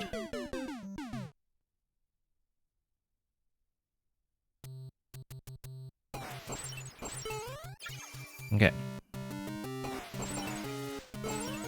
You like that the immediate thought after I got the key earlier was not that we know where to take this? Yeah, because we haven't actually seen where to plug it in yet. We just have to take it on faith that we'll see 2 consecutive key doors before checkpoint 1. Whoops. Oh, no. Just trying to get up there.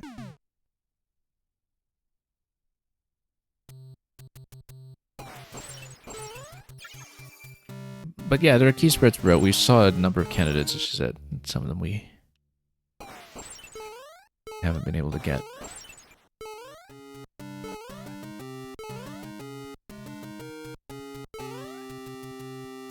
Even if I don't have a good use for the mushroom yet, we'll take it just in case we take some damage. Then we'll have to take some damage here anyway to get down, and we'll try to proceed through this P-switch segment this time. Let's take out the moles first, actually, just so we remove some obstructions and don't have to deal with them as much. Let's wait. Okay. Then we can hopefully speed over. Again, yeah, when you're building any airship theme, reading the camera bob on the bottom layer is potentially a bit of a pain point, but... Oh, nope, bumped my head. Yeah, so there's the key door. There's one key door. We know that we're supposed to expect 2.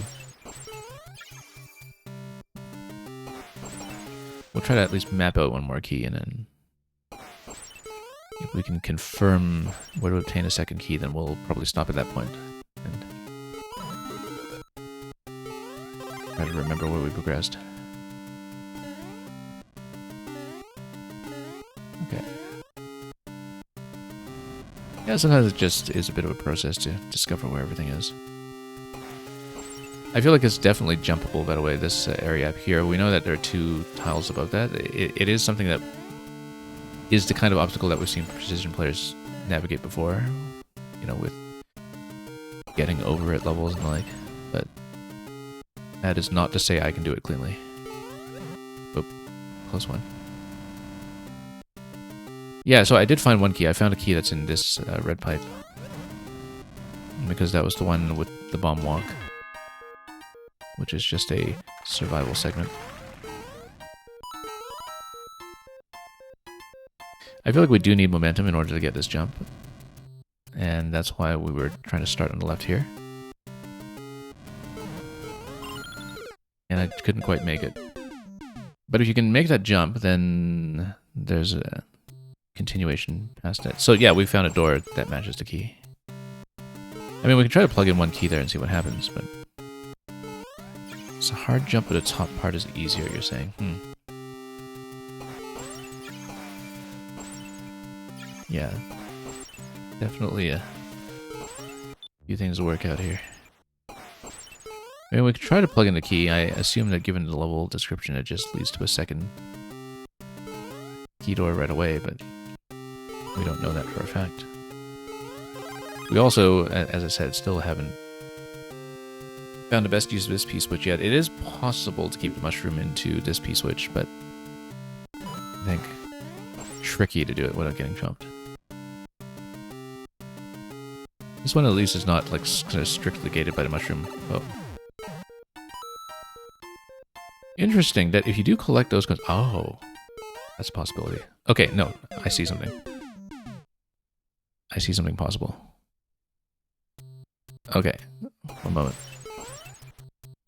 We were getting the mushroom too early. It is possible to delay the mushroom after the P-switch sequence, and after we get rid of those coins and create a path accordingly. So, here. And then you give yourself enough dashing room to drop in with the mushroom past the chomp. Okay, so I see a sequence. We can try. It's going to involve the P-switch. And it'll involve getting there quickly enough. Grab this stuff. The spike top was not a good idea, but okay. That's not a good idea for us to activate, rather. At this point, we grab the mushroom. Oh, and I lost it right away. No, but let me tell you what I'm thinking. So I was thinking that at this point, if you grab the mushroom after having cleared these blocks here, then you're able to take the mushroom down this way. Oh, and then you get stuck here. Okay, never mind. I was thinking you take the mushroom down here, and then you take it over, and then you are able to enter this part. But you actually can't because of that protrusion at the very end. So that doesn't work. Never mind. And yeah, this room we know that we just can't touch anything here.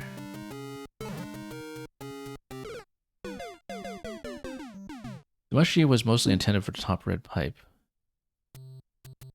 The bottom part has something I've missed, probably.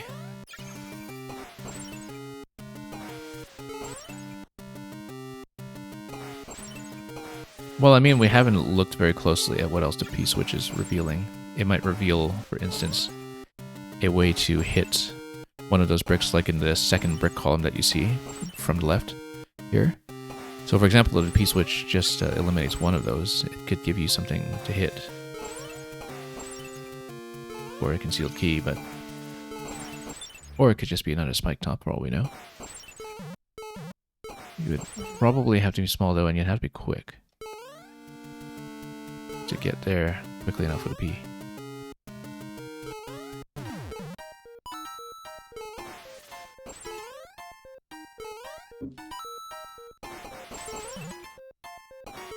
Nope, there's nothing here.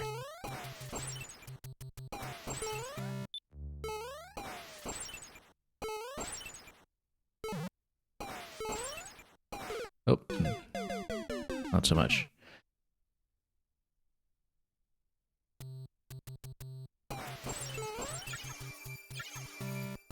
Yeah, it definitely looks like you took care to lock the mushroom out. Lock the mushroom form out, rather. of exploring a lot of the bottom spaces. Thank you so much for the follow.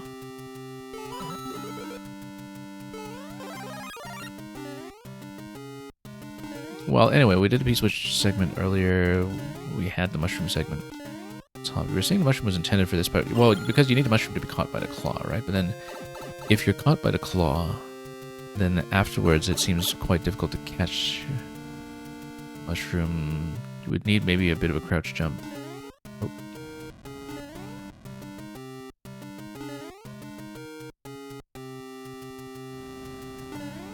There we go. So the idea is that you would swing over and try to catch. You need to be pretty precise here, though. Because then if you hit that spring, then it would spring something to the right. But then if you're big... You know what? No, you're supposed to hit the left side. You're supposed to have the mushroom. You're supposed to take damage on the left side of the saw, and then you become small, and then you also get enough of a swing to swing all the way over. Then when you are small, then you hit the question block up top. That's how you do it. That's how you do it. I absolutely see something worth trying in that area. Okay.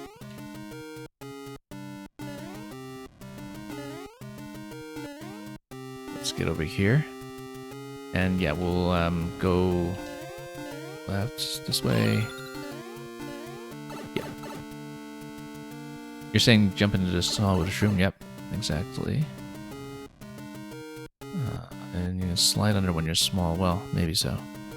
Oh, like if you're small and you just jump directly over the claw. Yeah, I don't trust myself to do that. I really trust myself to not touch spikes over here. And then that hits for a key. But then you need to get out. The way to get out would be to loop around the left side. I think. Unless we're one-way panels there or something. Or you could also just try to jump back to the claw. I don't know if we can make it.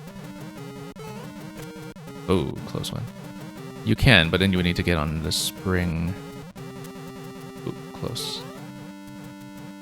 And then spring your way out very, very carefully so you don't hit the saw. Like about a half tile up over the line. Whoa, no, didn't make it.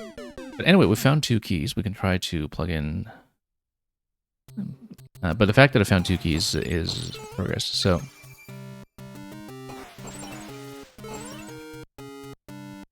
we will try to plug those into the key door. If I don't make it, though, I'm going to abandon after this attempt, because we know that we're not going to continue past checkpoint anyway. So the fact that we've discovered 2 possible keys and a path has been established is pretty significant. Obviously, we do part with the mushroom first, and then we'll do the other part second. Because you'll need to lose the mushroom anyway.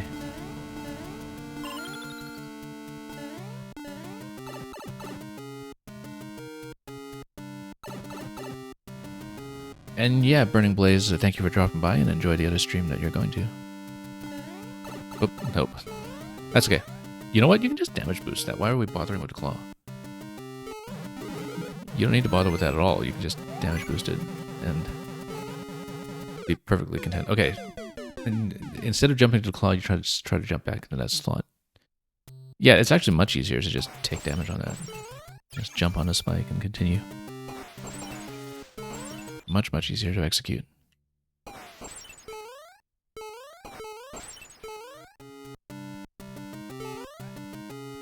So yeah, we'll try to have a sequence where we... Whoop.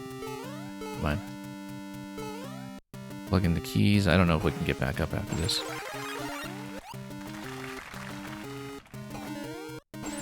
Oh, almost. Too many projectiles going on though. Whoop. If we can actually keep the mushroom coming out of this, that would be great. I guess we would want to time the icicles, really, but we don't really... Oh, never mind. Okay. James D, welcome. And Ishibim, you said you didn't think of that as in just damage boosting your way over to the key and the top pipe. Yeah, it's, you know, if you're going to encourage the player to take damage anyway. That's a much faster way to do it. That's within reach. Whoops. So yeah, I would like to try to collect both keys, but we'll only make a few attempts at it before we move on.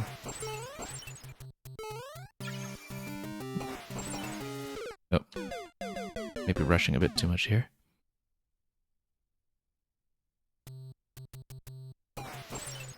Yeah, between the two, I feel like the bomb one is the easier one to deal with.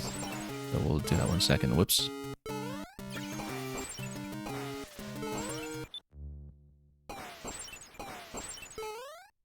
Let's try to catch the mushroom properly this time. And save ourselves a whole heap of trouble.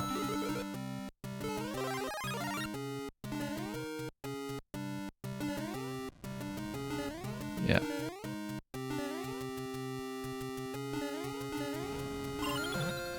Yeah, the precision requirement is not too rough for the paths that I have chosen, at least.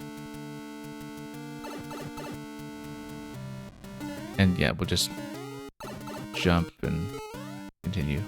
And we'll try to land in the middle here. This jump would not count it into the claw. Well, yeah, that's tricky. Because basically I have to guess whether I am going to get caught by the claw or not, because it's just tight enough an arc that we have to angle ourselves properly.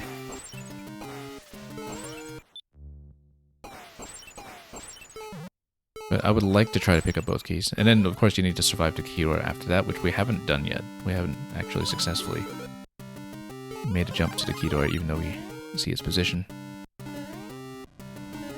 So that's a bit of a concern on its own.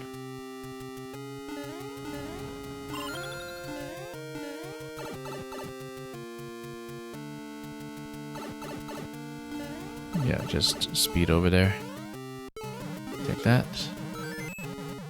And we'll try to grab the claw. Okay, carefully. And we'll try to drop in safely. Got it. Okay, now let's get out safely. And then try to grab the second key. Second key was in that bottom segment with the moles under red pipe. Not the yellow pipe, the red pipe. So did I get myself into trouble here? Yes, I did. Oh, close one. We'll drop down below. And we have room to do so. Oh, no, wrong one. Wrong one. It's on the right side. Well, that was a problem. Now we get intercepted by moles all day. Yeah, I just didn't take the time to check the camera for which one we were going for. Perfectly executed, yeah, as far as mistakes go. Whoops. Okay, great, we got it. Let's not waste it.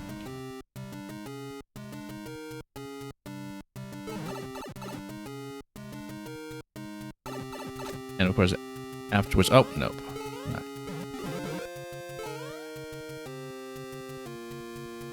Okay, so yeah, this pattern is not too hard to deal with, luckily.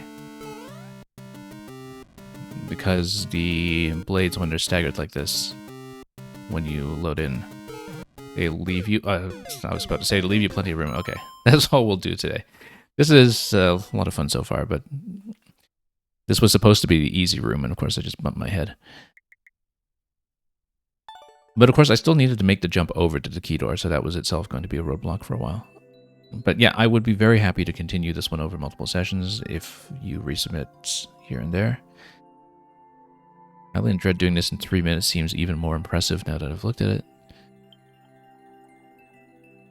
And thank you for waiting, everybody who is in the queue behind this one.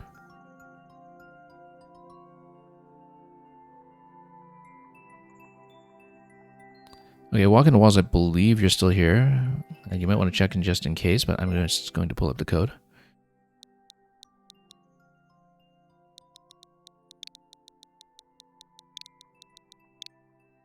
And yeah, you are here. Good. Did I pull in the code? Yeah, there we go. And once again, thank you for the follow.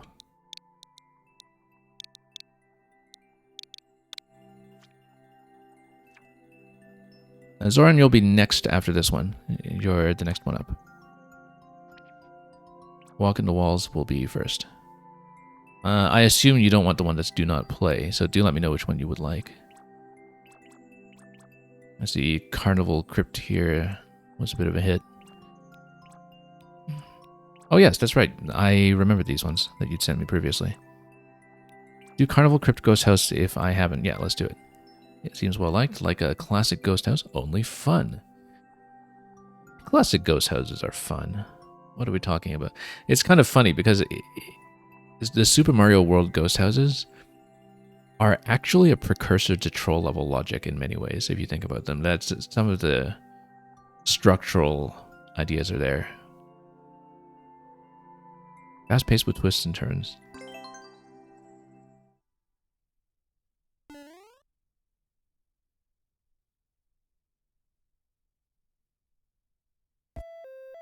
And, oh yeah, Ishibim, you were saying to jump to the key door in the previous level. It has the second option to go from the top part. Let's actually watch the top still. Hang on. We go up top. We kind of have to. Oh, except we hit the wall here. And this just tells you that eventually you would need to drop the twisters out, I think, in order to do a donut drop to the top door, if that becomes relevant. Let's get back out, though. Just take the steps down. Whoop.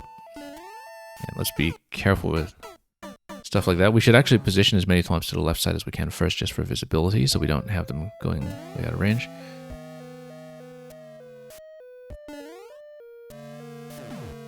Except, of course, we don't want them all excessively stacked, perhaps. I guess if they're stacked, that's fine, because then we just don't deal with as many of them at the same time. But yeah, we want them nice and visible so we can get over them. Oh, I didn't see this chomp previously, or the stretch boo down there, for that matter. I guess we're supposed to stomp them out with the icicle. Yeah, because there's a little chomp guardian there that's supposed to be stabbed from above. Well, now we have all these thwomps we can't see. Okay, let's drop it. That's supposed to kill a chomp. I didn't hear it kill anything, though. But, okay, that's gone. Stretch boo is still there, though, so we need to be careful with that. Also, this one tile gap, which is... Oh. Something to deal with. It is under the twister, though, so shouldn't matter too much. But yeah, we let the chomp go down the steps, and then we drop something on it. And we just drop down right away here. Except it's alive. Okay. Never mind. Oh, whoops. Didn't see that was its starting height. But yeah, ideally we want the chomp to just get trapped down there. We'll leave it a moment. Will it get stabbed? No, it will not. But if we can get within activation range for the icicle, maybe we'll just stab from down here. No, I think we do need to go back up. Can't quite see here, though. I see a spiny hat and possibly a checkpoint flag rather on the bottom left there.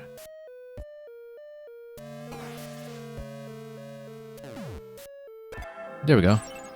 It even gives you a little light.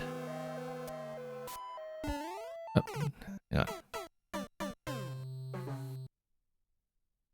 If I run down the steps, does it give me enough of a run to go to that slot? I don't think it does, but maybe we should check. But it's not really a horizontal run as such, so I don't know if that angle actually works. Oh, well, the thwomps are in town. Oh, interesting that it just displaced the chomp up instead. We might want to reposition all of that. Let's get back here. And just track some of them to the left. And then let's see. I did hear it get bopped from there. Oh, but we're probably doing something the hard way here.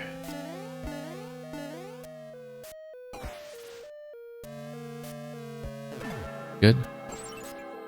Now, can I just slide in like this and cross? Yes, we can.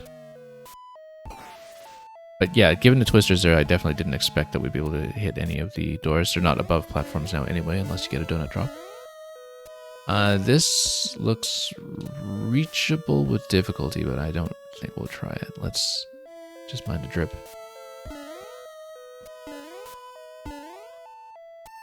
Also, I don't know if you're familiar with this mechanic. Cloud kick mechanic. We should wait for that to despawn. Or you can actually send clouds over walls. Let's come up here and not get stabbed by icicles. We can go up top though. It's quite possible. Get caught in every twister on the way. Oh, except it's a wall. Okay. Never mind. However, you get a bone shell. Interesting. Where did that come from? There is an icicle on top of it that we need to be aware of, but we can bop some of the booze. And that will be significant.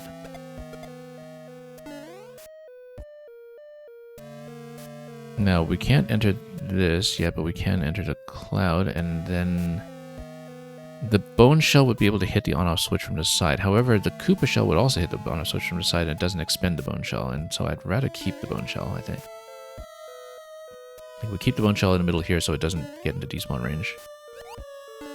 Then we take this guy up without losing my other shell. Oh, and it's going to hit my other shell. It hit my other shell. Okay. Never mind. We should have actually taken a cloud up with it. Give it a proper ride. Oh, I see the twister sends it up. We actually have to be right on the wall. Or we used a cloud to get through like this. And it also gives you the possibility of going back to the left, but I don't know why I would do that, so we won't just yet. But oh, I was about to try to grab the shell, but never mind. If you did grab the shell, you would be able to cut all the way down to the donut block there. I don't know that we would want to. Yeah, I should have taken the shell with me, because then... okay, that sends you up, but then did we have any kind of state change? I guess you would potentially have the bone shell recover. Oh, and no, we wanted to get a cloud there, actually. Or a shell. Okay, let's come back down. Not get caught. If we can get the bone shell to come down, that'd be great. I don't remember how we did it. Or where it spawned or why. Oh, actually up there. Huh, interesting. Let's get rid of the booze.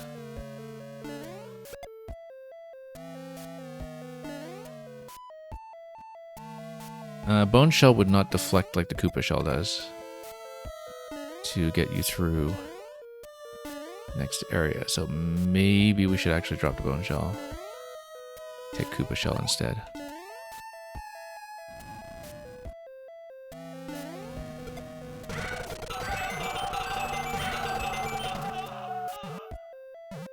And now why would we want to drop into the donut block? Let's see. Oh, because of that. I didn't think about the thwomp activation range. We were running low on time anyway, but anyway, that's the way to progress for sure. So, yeah, just one moment. Let me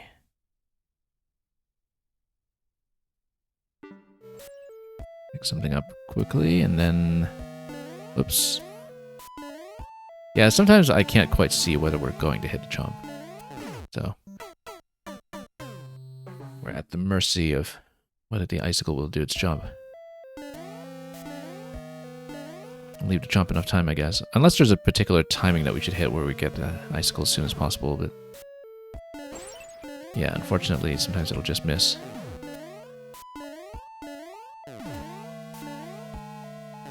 We need to float this over to give ourselves a bit more room.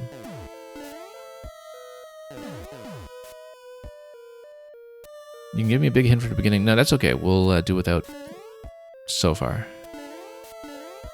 Oops.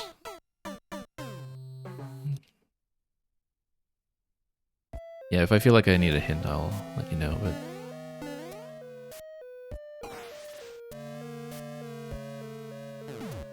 Nope.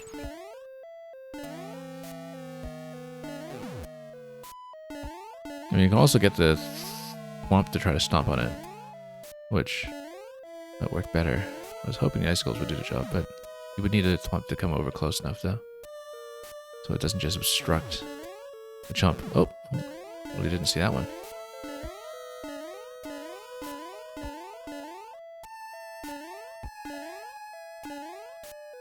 All right, let's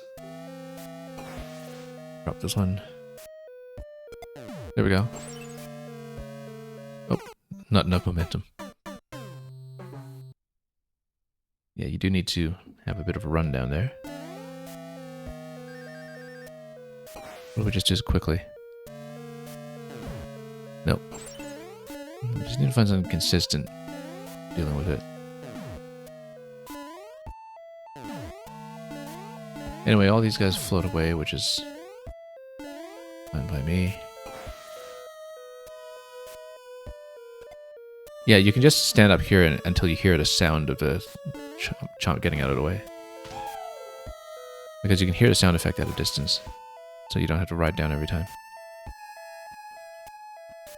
Okay, so next thing will be on-off switch. The Bone Shell will be useful for something, we just don't know what yet. We ride over here, then we can get right next to it. Whoop. Come on.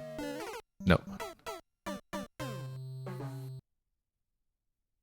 I think the Twister just picked it up at the wrong time, and so we'll listen carefully.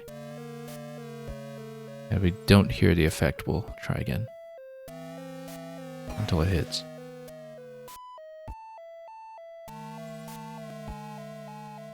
Not yet. Yeah, there we go. Except we want to be careful here with all of these guys patrolling. Oh, I was about to say let's just run it, but I totally misjudged that.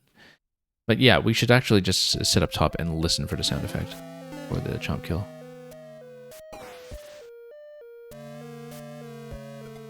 Here we go. And then run it. No.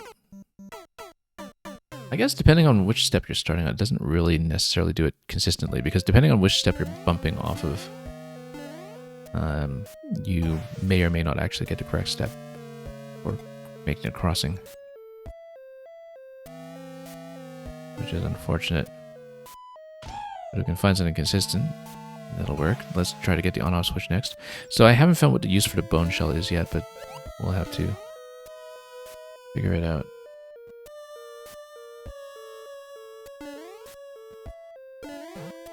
Yeah, no. I need to get right up to it.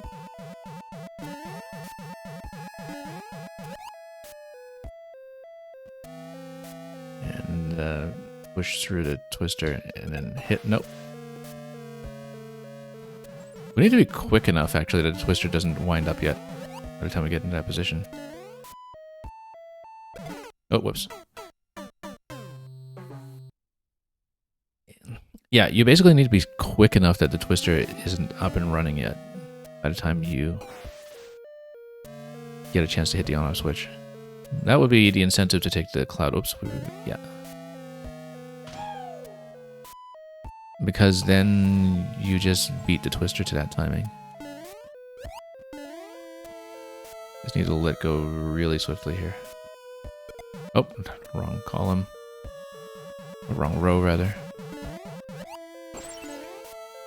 This is going to despawn, but... Oh. Nope. Yeah, you just need to be a little quicker. Redox, welcome. Thank you for the submission.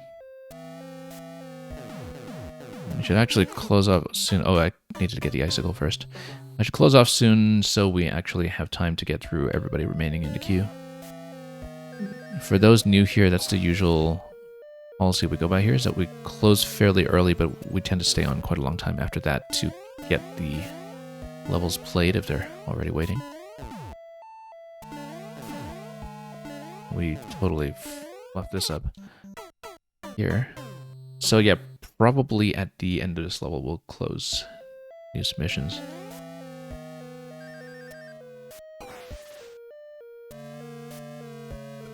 Yeah, we hear the sound, confirming the chomp is out of there. And once again, we just need to beat the twister to that timing by having a nice, clear shell release before it gets going. There we go. That's the way to do it. Now we can take the shell up and release it. I want to get the shell out of the way, though.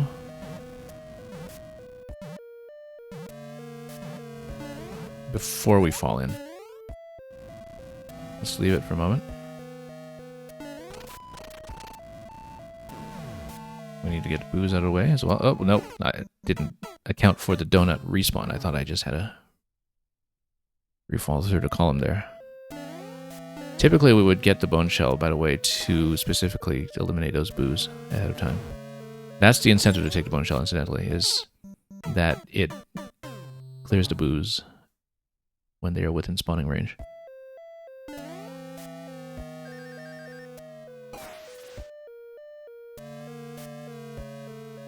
Let's hear the confirmation on the sound effect first before we go down.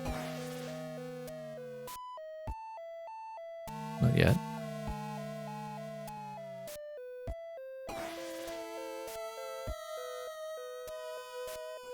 Nope. The chomp is still hanging around down there, I think. Let's let the thwomps get out of the way.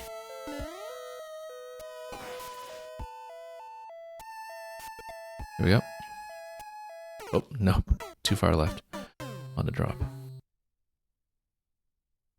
By the slightest margin.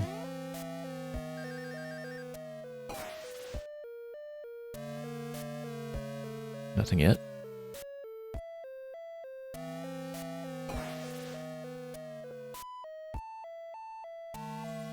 And again, we have to hear the little confirmation sound of the chomp getting pushed out of the way, and we have to wait for the thwomps to get out the icicle path. In the meantime,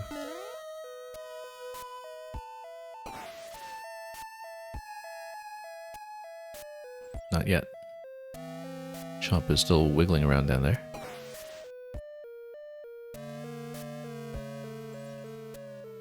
Oh, it's still there. I guess it's bouncing back and forth the whole time.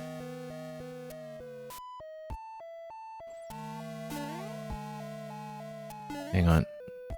Maybe I missed it. Is it still there? Seriously? It's still there.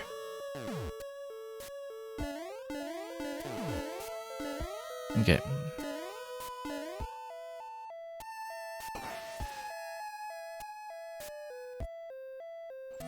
Nope, every single icicle is just missing. What are the chances?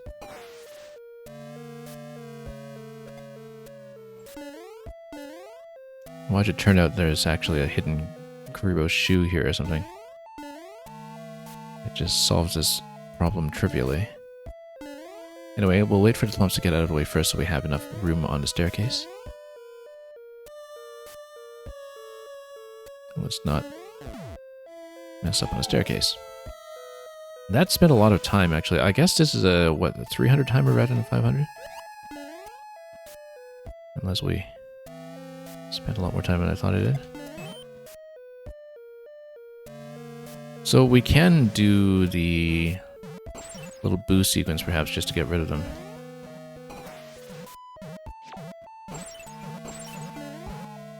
Might be a good idea, in fact. Just to get everything cleared out of the way. Including the big boo, which we hadn't previously seen.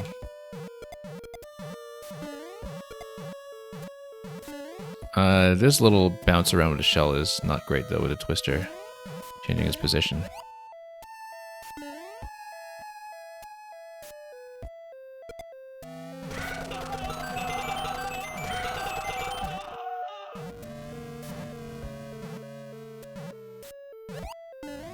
Okay, leave it.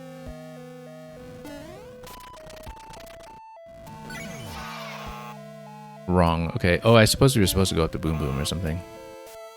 Or, no, you're supposed to ride the donut down. So you are supposed to do a slow ride. That's okay. We would still need to clear out the... do we need to clear the dry bones? They should have respawned. Let's take a look. Yeah.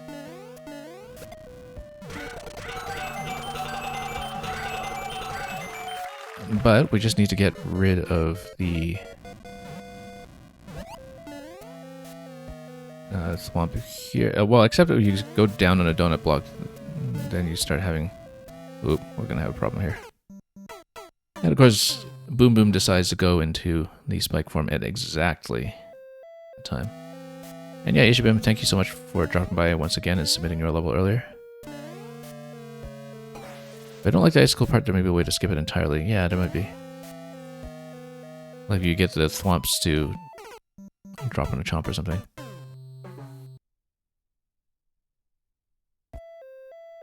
Or you just outspeed a chomp and just hold right. You know what? If you just hold right, maybe you just go under the chomp quickly. And we'll just try that timing to see if it works. Okay.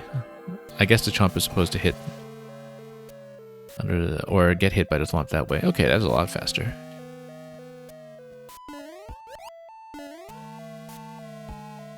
The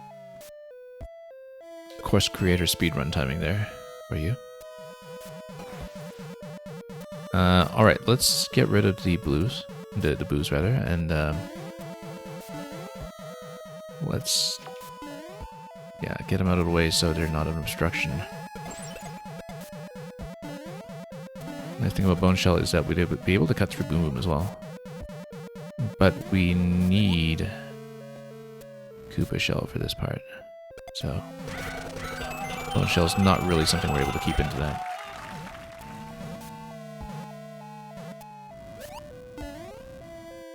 You know what? Let's leave this shell up here just so it's way out of the way so we have some room to go back. Oh, we have more boos here too. That's okay, we'll just move the boos out. Hold up into this. Hope we don't need to carry a shell this far. That's okay, we got checkpoints. Hello. Hello. Hello.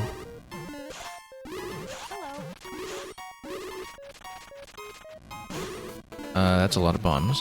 Hang on. Oh, lost a shell.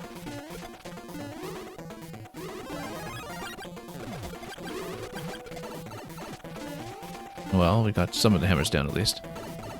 Now we're in big trouble. I see, the goal is right there. Okay, so we just need to survive the slide segment here.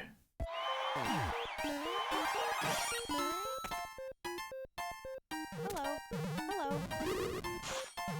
I see, so you need to get into position for the P-switch expiry. Actually, if you just stay in a sliding state, then you can get a lot of these things out of the way. Well, some of them anyway. Oh, got caught in the corner. And then slid right into him. We actually could have gone under probably if we just didn't decide to jump at the last moment. If the P-switch expires though, you're just locked there, right? If for some reason you want the P-switch to just do it. Also, it occurs to me that if you go through the door at the last possible moment, then you can get through the right side wall right away. Oh, Mr. Frog.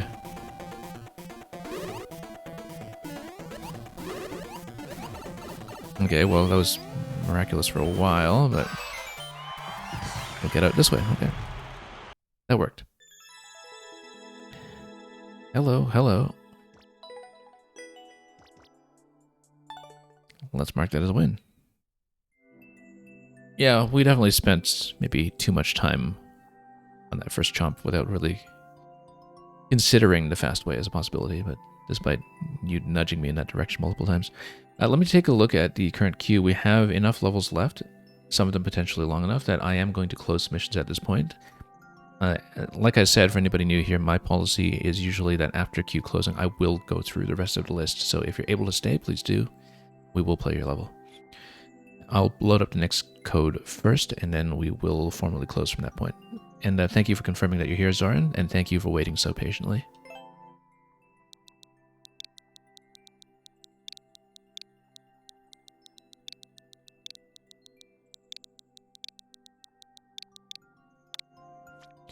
And at this point, we will close to new submissions. Minigame Mania. And let me just make sure I've updated the stream title accordingly so we don't mislead anyone into thinking that we have a wide open queue. And also just display the bot properly to make sure it says closed. Okay. Minigame Mania. There are 4 minigames in this level. You hope I enjoy. I hope I do too. Let's see it. Very recent level from March.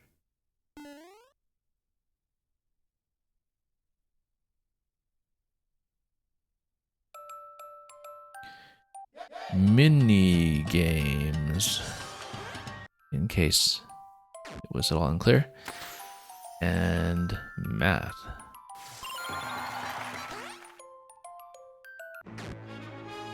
Uh, 27, is this 27? Yeah, 27 times 6 equals, well, I mean, you just do, what, 30 by 6 minus 3 by 6, right? So 180 minus 18 is going to be 162. There we go. And we just go into pipe for that, right? Yeah. Also, the other way to do that quickly is because you know that you're going to get something that's multiple of 3, you just look at the answer that has digits that add up to a multiple of 3. So 1 plus 6 plus 2 gives you 9. You know that's going to be the right answer of that set. 80 divided by 16 is just 5. We'll see what the other possibilities are, of course. Aim. We're maybe a little worse at this than we are at mathematics, but we got it. Yeah, that's exactly what AOL Instant Messenger felt like back in the day. Exactly as advertised. And we'll enter here. And it says dodge.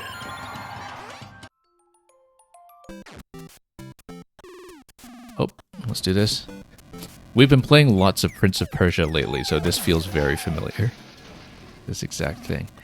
Okay, let's get out this way before Bowser Fire catches us off guard. Yeah, I just finished Prince of Persia: The Lost Crown on my stream yesterday, in fact, after chipping away at it for months, and we've been doing so many challenge rooms out where exactly that kind of dodging. Okay, we'll just punch him. The timer on the right side is the skewer threatening to blow the ice is such that you would have the P-switch activation eliminate the floor from under you, so that's the time pressure mechanism there. Very gentle. There's the clear. GG, very nicely done.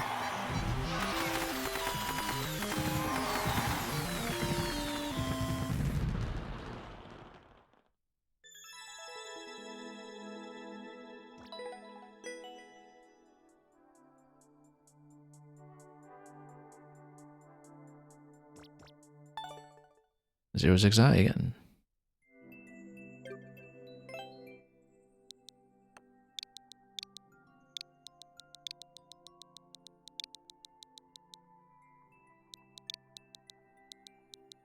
And then thank you for all the GGs as always. Time to pull up machine translation again. Just give me one moment. Although I guess pitch shifter can also tell us what this means. But yeah, let's see what happens. It says, according to machine translation, infiltrate Bowser's prison. Bowser's prison is said to be the toughest in the world. When Mario finds out that Yoshi has been imprisoned there, he decides to sneak in. Sorry for reposting this, as it was flawed. Hopefully that's correct. And let's play it.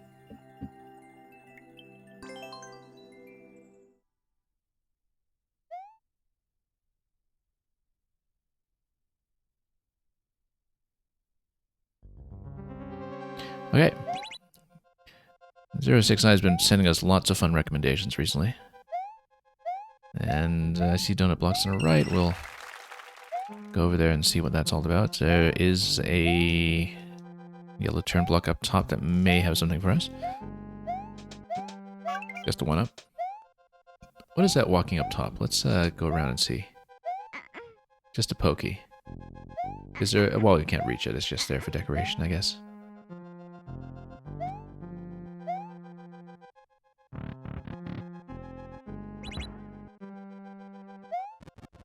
Alright, so... This is the prison. Who knows what kind of crimes these fellows here have committed.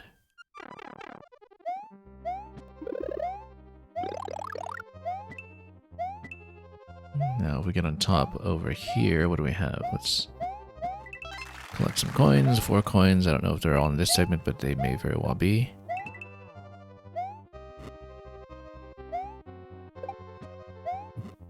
Or boom boom. Oh, here's a coin. I guess we would need to grab a shell and then just spin it. Let's just do it. Not gonna shell jump this part. Or we can just up throw. Does that matter if we want to do things the easy way for some reason? Oops, lost a shell. Let's watch out here. What do we want the fire flower for? We'll find out. 2 coins so far before the door. We don't know if there'll be anything else past that point. Oops. I was absolutely trying to get up top. And we can at least try to scroll the camera up top just to see if there is anything. I doubt it. There is, but yeah, nothing.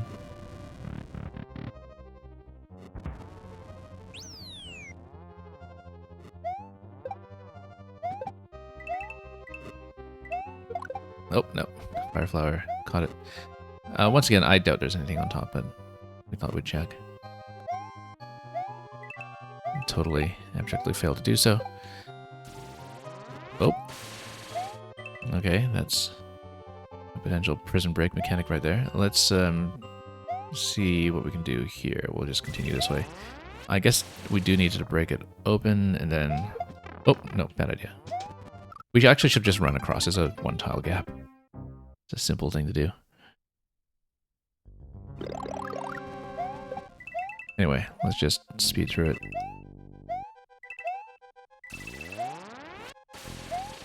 And just run it.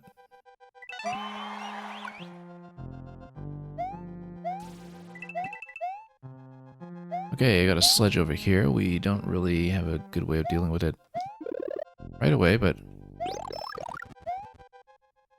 I guess 4th coin will be past this point. We can try to get the coins up top. I'm just trying to see what the path would be.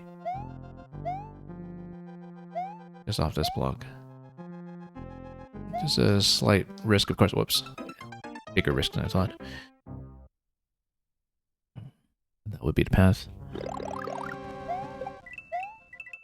Whoops. Playing very recklessly, but we know there's another flower coming imminently, so it's not too big a deal.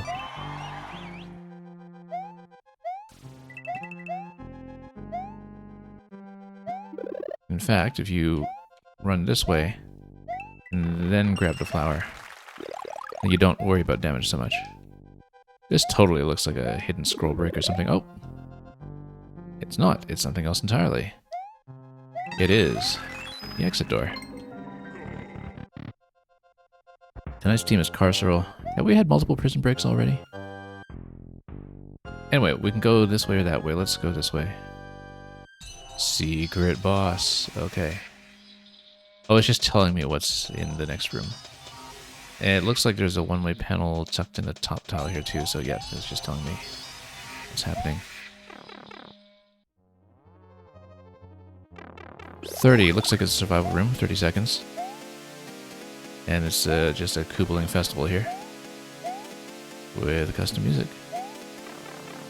We're totally going to get wrecked here. Also, you take a key death, by the way, if you die here. So you lose coins, but then you start at checkpoint. But you can go backwards from checkpoint, I think, if you really want to try this out again, which we would want to.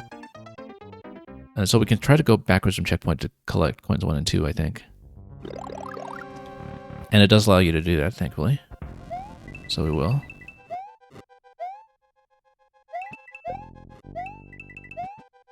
At least, oh yeah, that was the up throw on a shell there, and then there's a coin on the left there. So yeah, that's going to be a quick room to get through.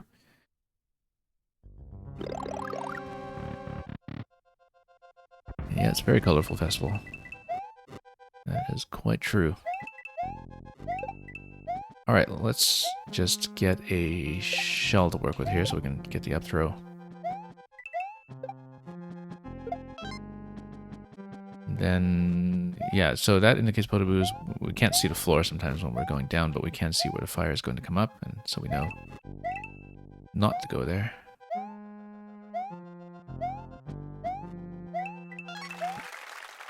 The pillars, in fact, tell you where the fire is going to be. So you do have a bit of a visual indication you can use if you have your eyes peeled for that. The pillars, like the mushroom platform stems, essentially, and the semi-solids. Also, wait a minute. We knew that previously this kind of wall decoration was a clue sometimes. And it is indeed the case over here. So, this is maximum security. As you can see, he's been busy embezzling all these coins, even sneaking them into the prison cell, and that's why he's in solitary.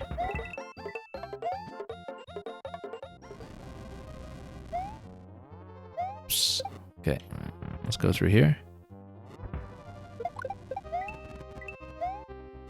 Let's just wait on this one for a moment, and then continue past this point for the next key coin.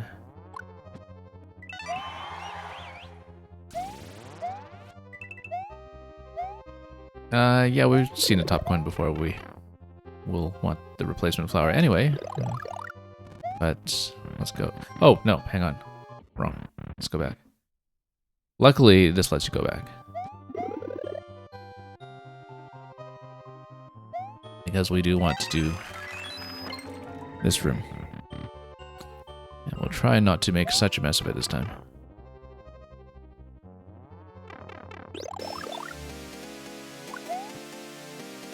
If you just kind of strategically lead some of the targets or lead some of the shots, then maybe... For example, if you just kind of stay on one end and try to keep some of the other Koopalings out of range and minimize some of what isn't coming. I don't think that's working at all, actually, but...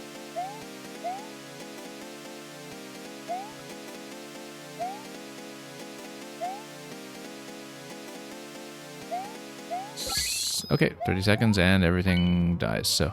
I should not jump down here. I feel like there's probably lava down below. And anyway, we will send everything down to conveyor. And grab the other POW as well, in case we can use it for anything. This is, of course, just an extra check for if you have actually managed to survive here with either the mushroom or the flower. Also, notice that you're able to go back through this door with a POW if you're silly enough to do it. You want to see what happens? I mean, we just respawn everybody, right? We can't actually... Oh, however, you do it. Okay, no, because everything's in the off state, so you're fine. Because even if you were not in the off state, you could go here, carry, oops, the second POW. And then, can we do anything with this? Can we... Is there anything to break? I guess it's just the munchers. So... Not really anything to do with that. So we'll just take one. Notice that it actually is possible to lock yourself here. Watch this. I'm not going to lock myself, but you can see that if you had already expended one POW and you use the other POW to block, then you actually soft lock.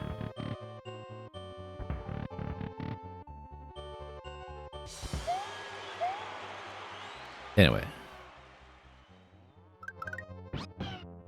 Oh, interesting. Oh, this is the exit for the previous area, I bet. And because I've already put everything in the off state, then Yoshi has already been released from prison, and the empty prison says thanks because it didn't like the smell of the Yoshi anyway.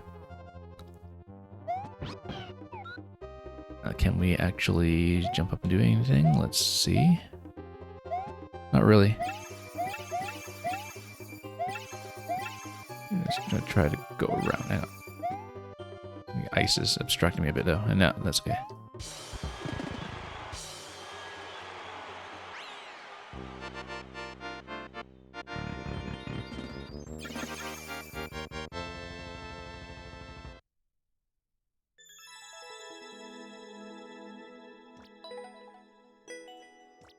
And thank you once again for the recommendation, 06i.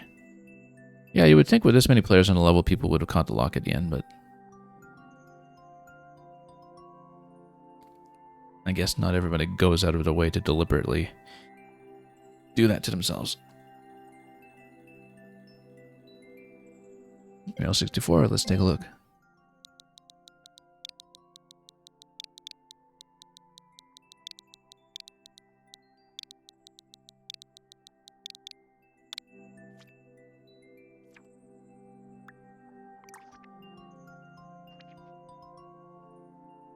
Very new level, just uploaded a minute ago.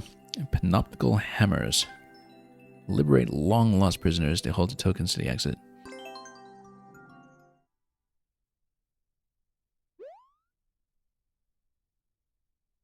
I mean, I guess it's only a Panopticon if they can all be centrally observed, right? But we won't be picky. We have... Oh, yes, I see what you mean about the carceral theme for the stream today, that this is the extra prison break that you were hinting at.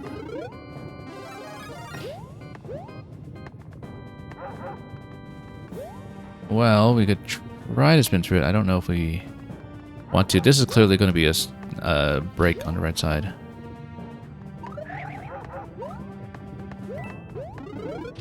Just a one up. Okay. We're checking.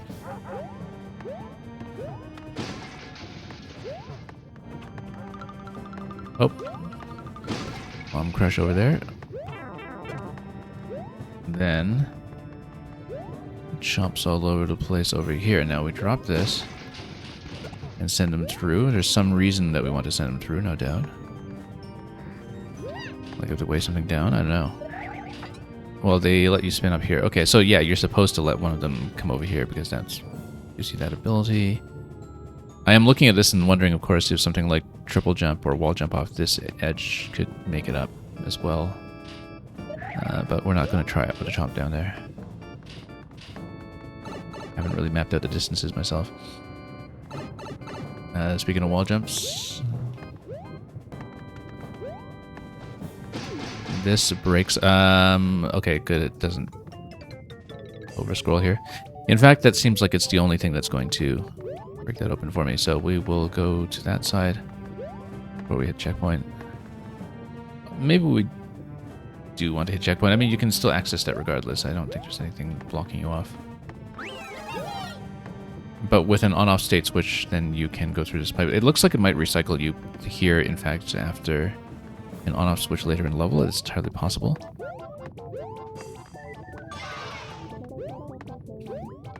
And then sending this down would give you what? Ooh, a star. Interesting. Now, do we want to take it through here? Yes, we do. Notice that with the star, you can just go through here. Oh. And then this was supposed to be some kind of interesting progressive power-up. Like, I don't know, the squirrel or something, but we did not get a chance to see it. And what does that do? What does that give you? Bullet. Why would you want the bullet?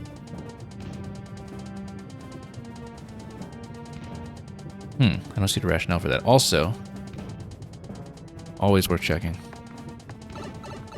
Let's back in through it. Bombs all over the place. That shouldn't break anything. But we'll check anyway. I don't think this is necessarily any kind of breaking risk. Yeah, also, if you come here in the off state, then it blocks all this off. You can't just back out through that. And just seeing what else is possible. However, you can grab another star off of this, for sure. Would we want to? That's a different question, but...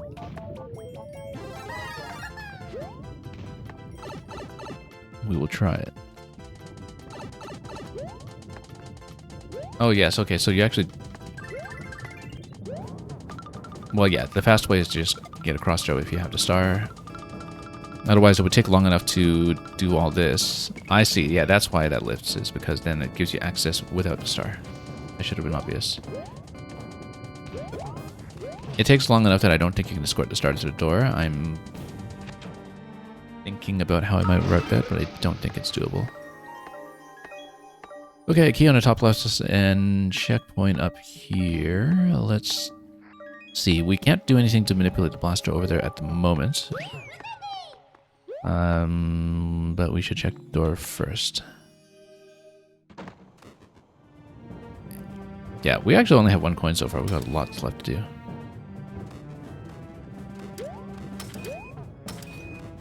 Skull would just take you back, I presume. Soft lock in the CP room. I will go back to look for that when I see it. See if we can puzzle that out. Skull platform's going to move everything. Do we want to? Oh, not necessarily. Anything up here? You can cross. But that doesn't get you anything. Yeah, the snake block would just drop this blaster and give you the gates, I guess.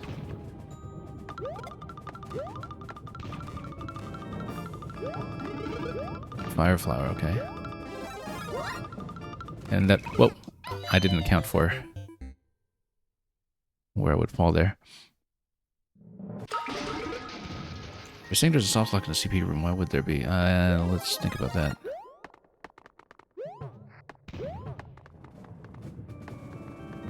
Well, we don't know whether these pipes get you anywhere. They do. Not this room, you can't access the soft lock anymore, okay. Oh, you mean in the other checkpoint half? Yeah, because I guess once you have the off state, then you are able to cycle over there.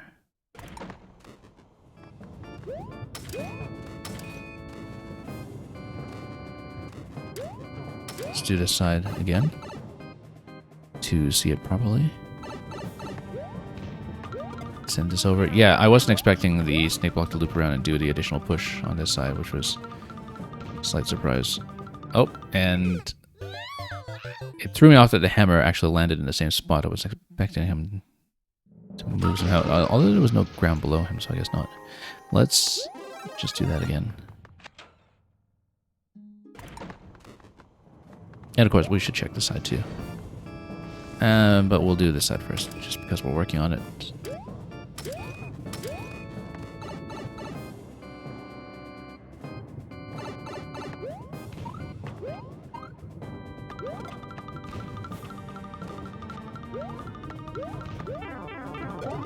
Oh, missed a flower. Yeah, I was caught off guard by the push at the end of the snake block pattern earlier. So no fire flower for me now, so we'll probably miss some kind of content that requires it. Okay, open up an additional spot to the left in this room. So this is the left side of the original checkpoint room that we saw.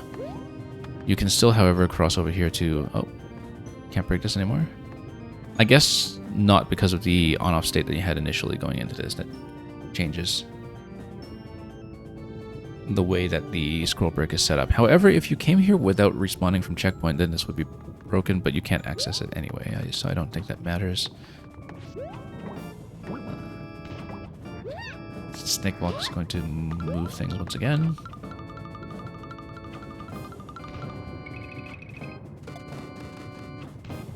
Now, if you go down there... no, you can't because of the one-way panel, so that actually is completely trapped. I feel like the blue block under the door is spawn blocking something like maybe a projectile blaster or something that is supposed to sit there and give you door access after an on-off state switch, but we can theorize about that later. Okay. First prisoner freed, yeah. Well, time to work on the other ones. Yeah, 3 more coins in this room and then safety coin after that. Notice that we have not reacquired the checkpoint at this stage, but I think maybe then you're expected to go up here. Yeah. But you're kind of expecting that the player will know that. But that's okay. I mean, you know, if you've seen any level structure like this, you kind of know that you're supposed to cycle through. Let's take a look at who's next. See, yeah, so safety coin down here that we'll get to by this bottom path eventually when we're ready to do it. Room in the top left is clearly going to be something. We can shortcut it this way. And then here's another prison guard. We would need to activate the snake block to open things up. Also, yeah, that's right on top of lava, as I suspected. Well, as we very clearly saw. So, we let everything sink. And then we continue this way. Okay. 2 down. Also, anything up here that we want to check for? Not really.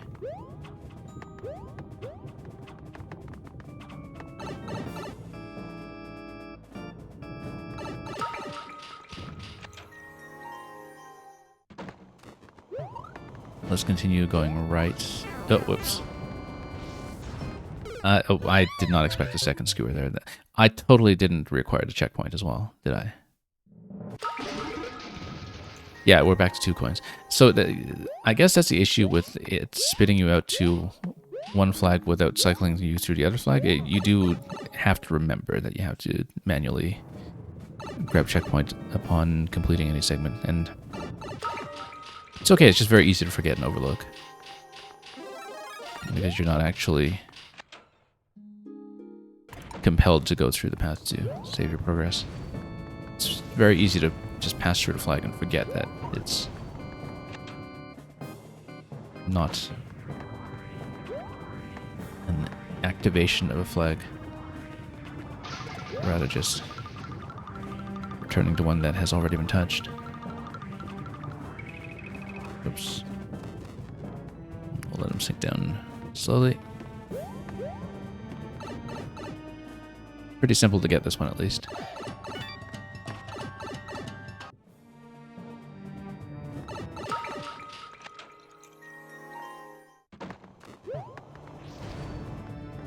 And yeah, we can go up here, but we have to be mindful of the skewers and everything else. It would have been easier to just take the bottom actually. But we can blow this up and hopefully not get pushed by the snake block here. Booze, okay. That was unexpected. But we'll not be too frightened of that. P-switches coming down this way. We just need to mind the hammer guard and just hit the switch whenever and move the platform. Also notice it is possible to wall jump up top. If you do, the donuts send you back down, so that's fine. In fact, you give yourself a little climb here that the munchers are supposed to dunk after the P-switch activation.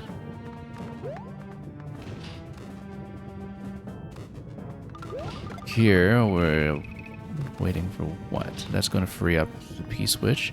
I suppose we're supposed to catch... When you do catch, then the muncher comes down. Notice that I think it is possible to... Oh, no, that pops here. Okay. I'm just looking, of course, for locking possibilities.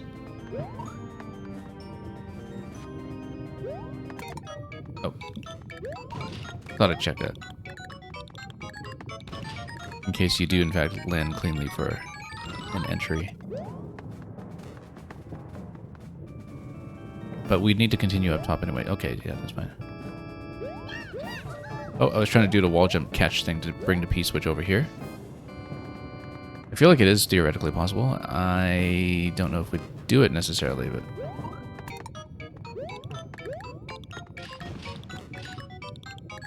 You know, where you just try to recatch the P as you go.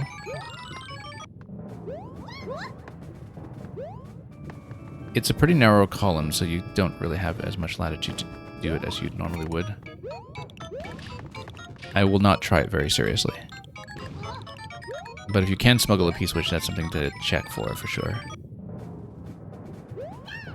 Oh, I was trying to re-grab it on the way up with the wall jump. With the 2 column wide, it's actually not that easy to execute, so... Because the idea is that you catch it on a wall jump and carry it back up. Yeah, it is something that is doable and which I've done on other levels before. With something 2 column wide, it's not that easy to execute. But we definitely had a few levels that we encountered that do depend on that.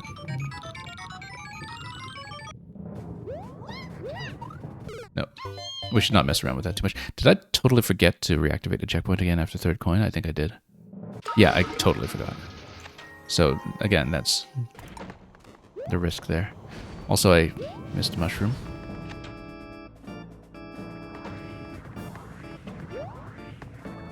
Yeah, very tricky to do, but it's definitely something I consider whenever I see the possibility of smuggling a P-switch. Of course, I'll check it. I don't know how possible it is, again, with 2 columns wide, but it is something that is possible generally.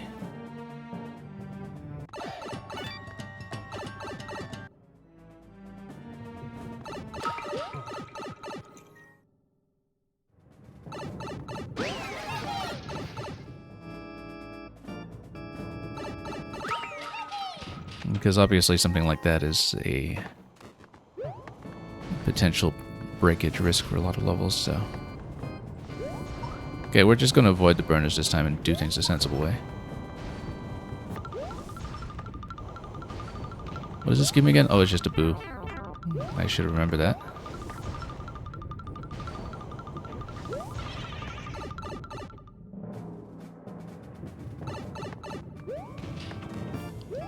Anyway, we just tap this and grab the P-switch and continue. If we... Oh! We do need to hit the P-switch in order to drop the hammer. How do we get rid of the hammer last time then, before we had the P-switch? I did something. I wonder what it was I did that time then. Because I seem to distinctly remember that we did just get rid of the hammer preemptively.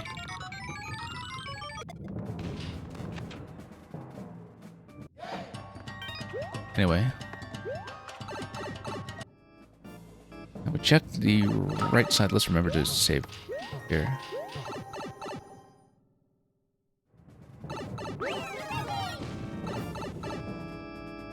Also, the additional key in this room... I don't know what that's about.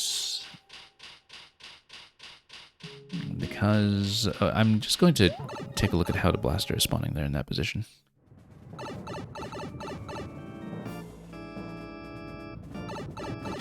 So the blaster drops from that point on top.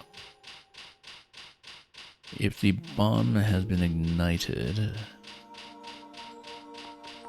well, no, we're not going to think too carefully about that. I'm just thinking... with the key here... how that would potentially be navigable.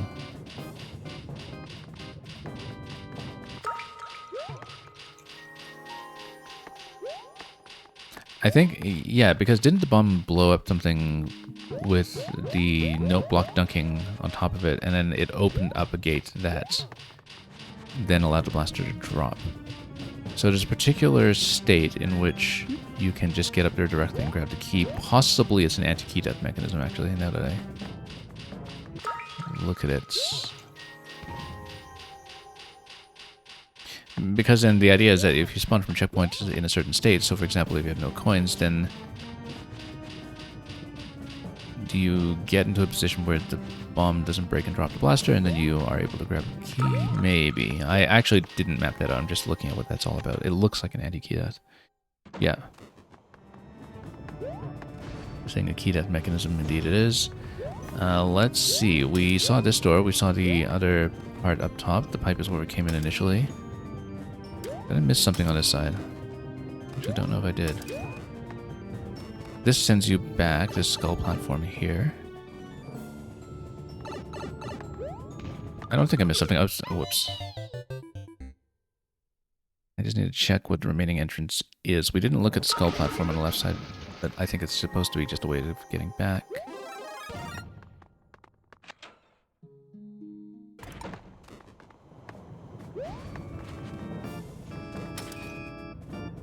Yeah, because this was just a way in, except Blaster looks like it's potentially pushable, doesn't it? Or did we drop in through the door to begin with to come here? I actually don't remember. Which means that we should, in fact, take the skull platform and see what it does.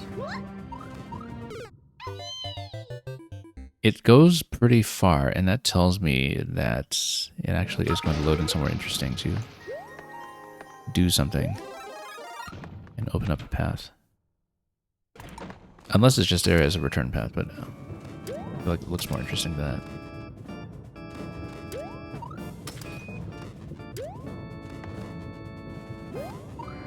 Nope. You would need to jump on the claw right away and then follow it, and then what could that possibly give you? Let's just take a look carefully.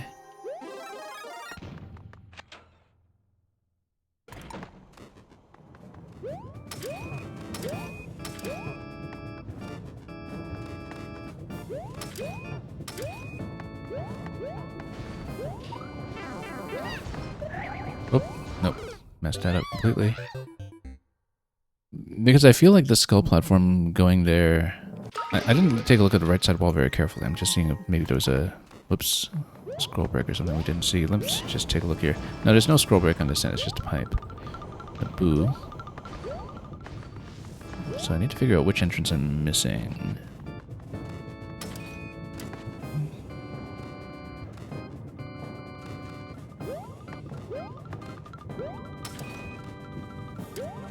But definitely the thing that we haven't played with yet is this skull platform. Or does the snake block go all the way over here and open this up? Yes, it does. Okay. We just didn't wait for it patiently enough. And that's all there is. It's nothing more complex than that. We better save up, although we know how to get to last coin pretty quickly. It's just that disasters can happen, even over the simplest elements.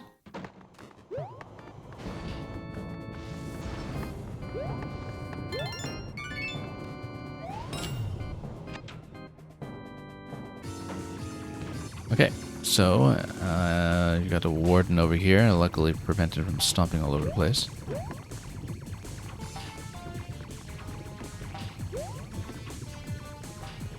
There'll be some reason to platform across at the end of this little sequence here. Where is there?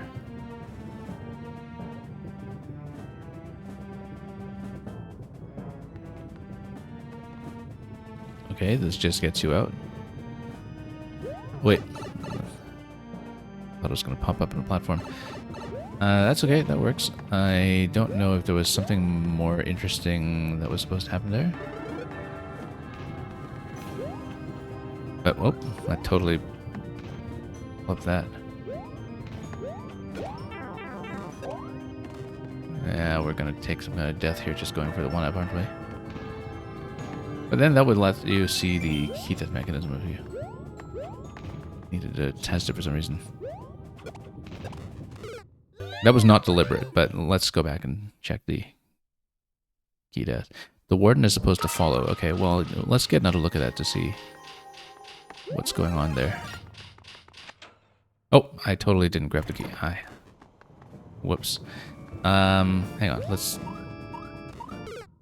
do this again.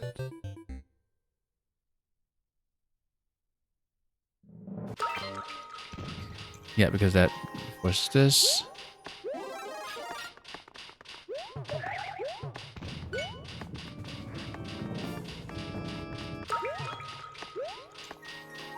Now, what happens though if you do an additional loop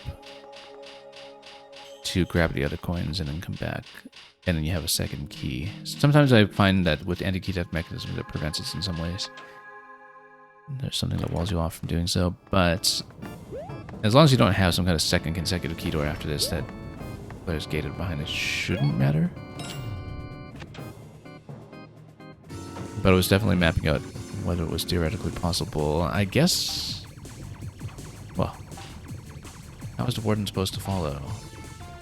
Oh, because you're expecting a clown car to be there. Oops. That was unexpected. Okay. So that worked this time. Yeah, you might want to look over the footage afterwards to see why it didn't work the first time.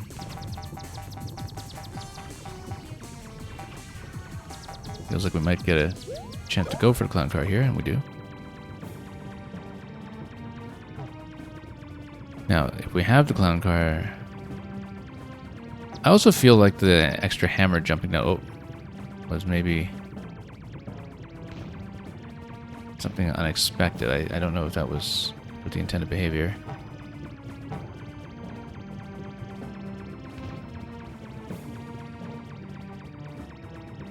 Because that didn't happen the first time, did it?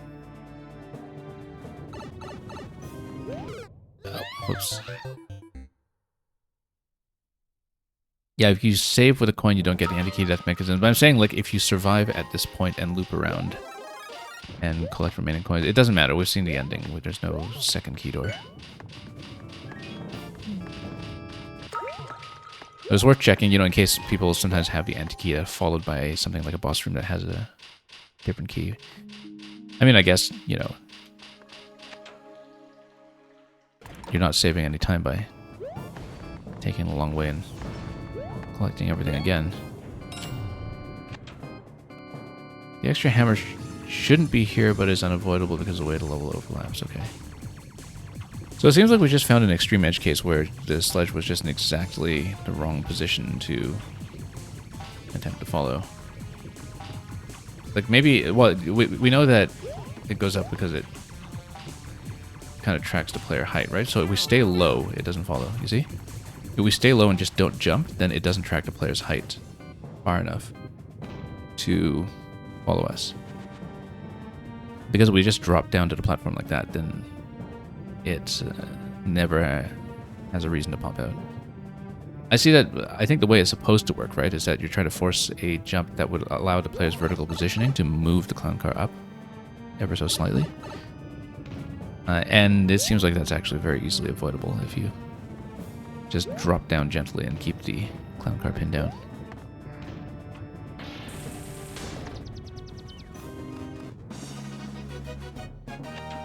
Okay, hopefully that was insightful as a first test. And thanks for showing it off.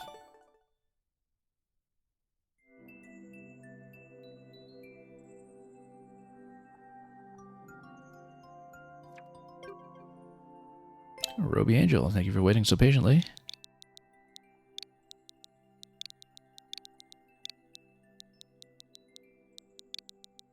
And yeah, you're saying lots of things need to change, as they would. I mean, essentially a first draft, right? So, power-controlled galaxy. Pow, kaboom, kabow. Okay, that's enough comic content. Good luck.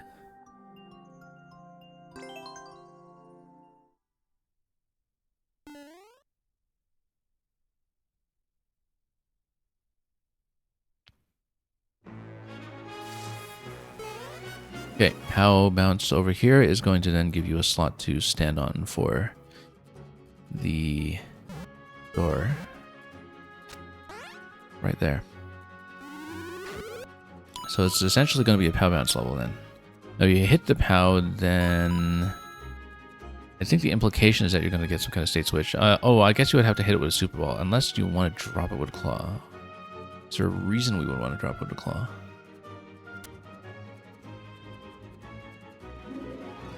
You know what? No. What you're trying to do is you're trying to do the POW bump over here. In fact, that's what was strongly implied in the first segment of the level. Let me just get through cleanly. Yeah, because I feel like having the POW be blown up actually creates some kind of problem for you. Except if it's here, then we would need to blow it up like this. So yeah, that's what the Super Ball is for. The Super Ball has a bit of an error check for situations like that. Can't jump into the POW though. Maybe we need to occasionally manipulate the POW by changing our heights.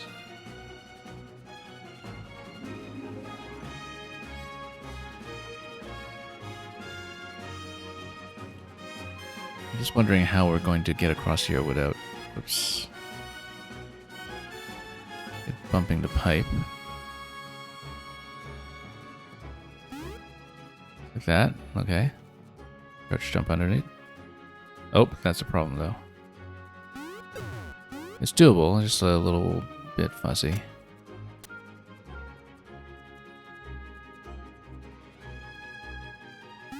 Nope. Yeah, you need to kind of sneak into the left and do a semi-crouch underneath it and slide under it as it's going over, which is a bit tricky to do. Nope. There might be an easier way, but we haven't thought about it.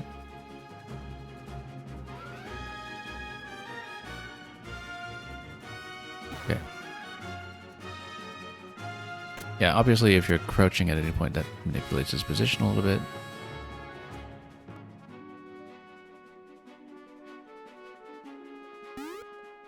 Okay, that's how to do it. Nope. A little bit slow there, but that is the way to do it.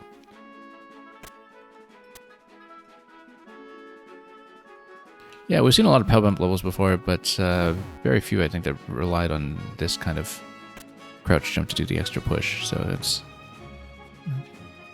very neat in its own right. Whoops.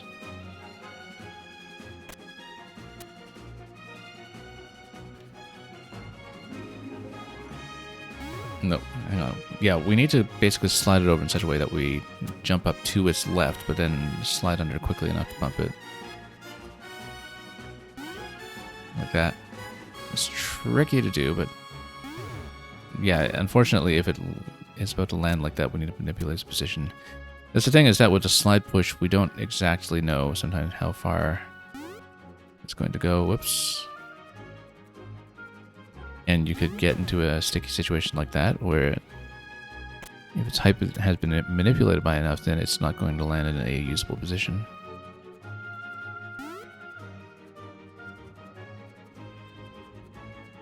Yeah, it's too far over. So there's some kind of readjustment we need to do between pipes 2 and 3 that we should be looking for.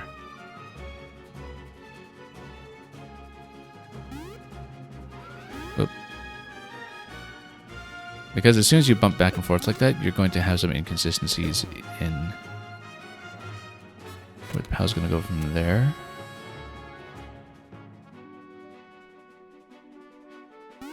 Like an inconsistency between attempts, rather, not an inconsistency from the level itself. But from the player's actions. So here at least it's very clear that a series of bumps, whoops, we just don't need to not overshoot. A series of bumps straight from the claw position does give you a pretty reliable position to slide under the first pipe. We just don't know to follow up yet, and we're oversliding. And then we just need to find a good error correction as well here for... Nope, when we do overslide like that. I'm finding that sometimes in the lower level here, when we slide, we can actually do a little bit of repositioning. No. So for example, you can slide this over to the wall, and then once it's on the wall, then you can reposition like this. Then try to bump it again. Nope. Missed. And Mill64, you've got to go. Yeah. Thank you once again for the level stay. And happy making. Nope.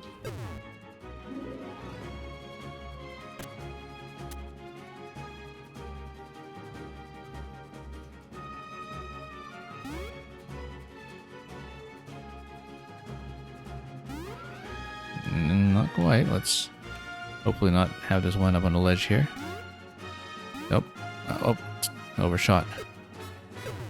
Yeah, we're definitely speeding through a little too quickly sometimes when we're trying to catch it.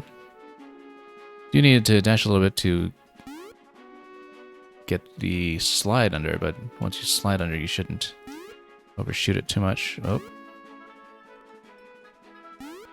Nope. Very close that time. We just bumped it too far to the left once again.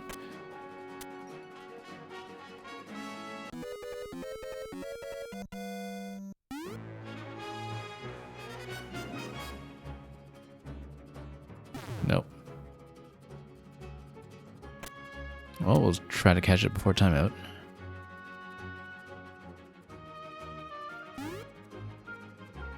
Nope. Thought we didn't bump it far enough the first time, and then we ended up having this problem instead.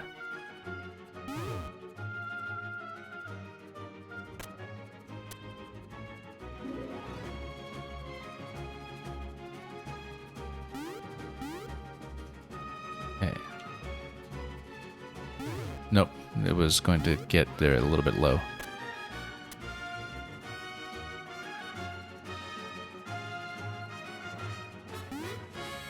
I feel like this kind of thing is like a troll level anti-soft lock waiting to happen. That's not a suggestion, by the way.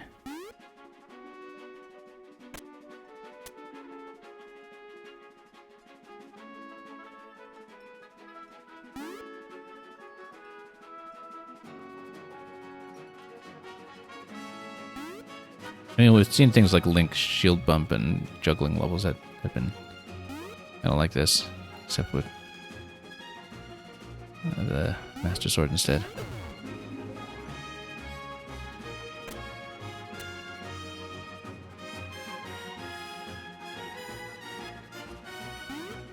Okay, let's not overshoot. That's been the main risk, and we're down to 3 seconds anyway, so we won't see it on this attempt. So let's just get back here and try again.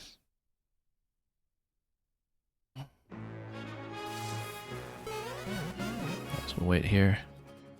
Let me just make sure I know what's left. Okay. So we should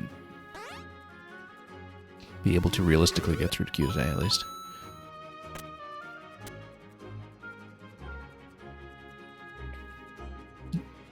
With 3 more submissions after this one.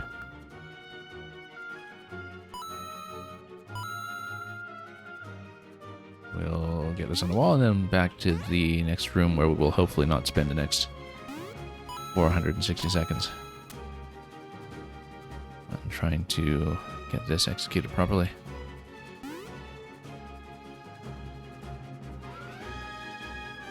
Yeah, no, we need to see a little more accurately when I need to adjust the angle there. This is consistent, at least. No, until we do that.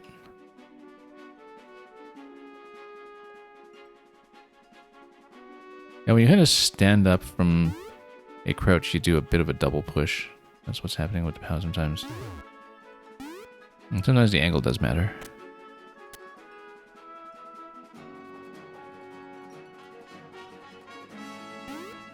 Nope.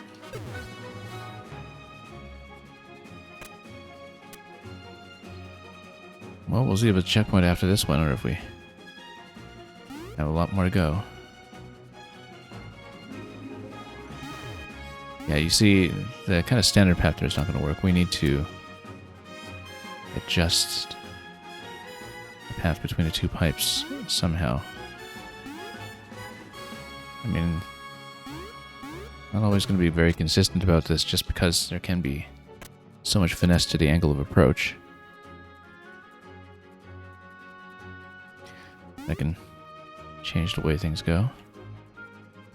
Okay, let's realign. I'm just gonna realign. There we go, that's a lot better.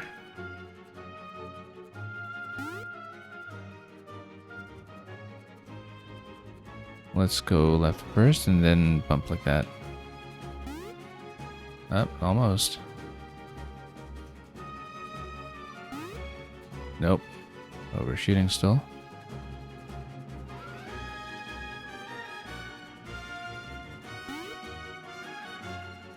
Okay, we got it. Finally. That took entirely too long. And then you have the fake flag over here. I feel like there's going to be a lot of bumping. Nope. Yeah, because we have to basically jump under it and slide under it repeatedly, I guess.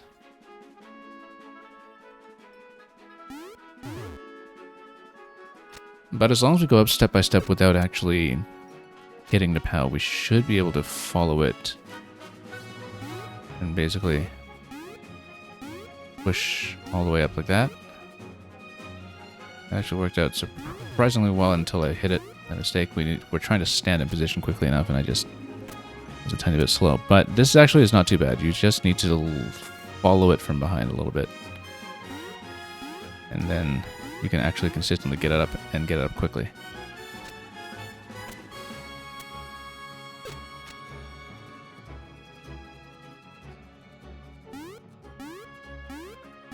Yeah, you just need to have a good angle on it such that you're kind of flipping the POW from the left side, not from the bottom. You kind of over jump a little bit and then push into it. And just push like that. And then bunch it up against the wall, and then we are out of this segment. Hard. I guess we never unlocked a way to get to the hard mode, did we?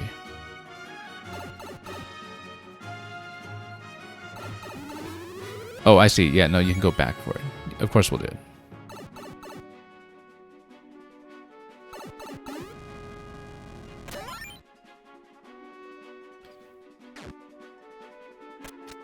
How much harder is hard? Oh, I see. That it's no longer low gravity, so you have to be just very careful about the wiggle here in the Roby room. Just tap its way over. Oh.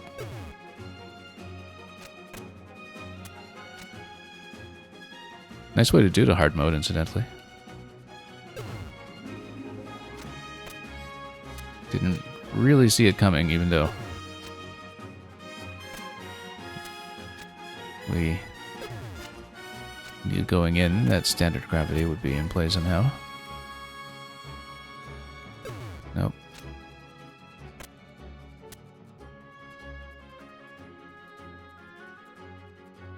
Yeah, I just had to tap all the way over, and then there we go. That's an exit. And then I have to go up slope now to do it. Oh. I have to account for the fact that going up slope is going to require a slightly different directional control. Don't want to outrun it though.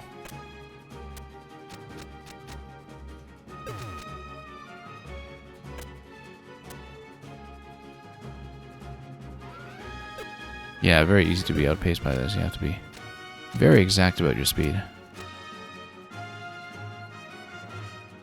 And then you can just run it over like this. Oh, nope, almost. Almost, we just outran it. Once we got up the slope. Yeah, because then you have a bit more of a sustained walk once you get onto slope. You don't hold it down all the way because you outrun, but you hold for slightly longer on each tap. And then it kind of looks like he's giving it a run.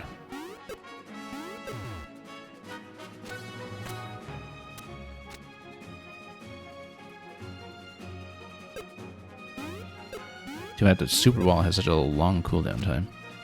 We just want a quick and snappy reset. Oops.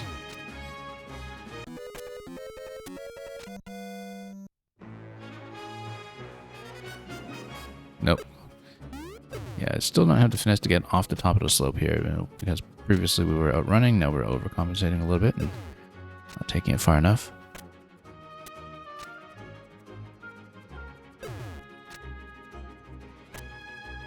Very interesting variety of challenges here for sure.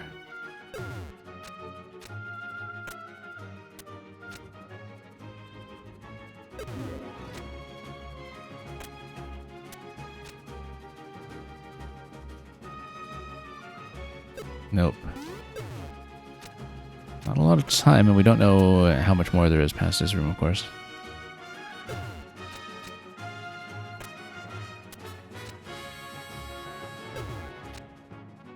Let's not get too impatient with the tapping here, as long as we are kind of still on the bottom left, we should be able to get it.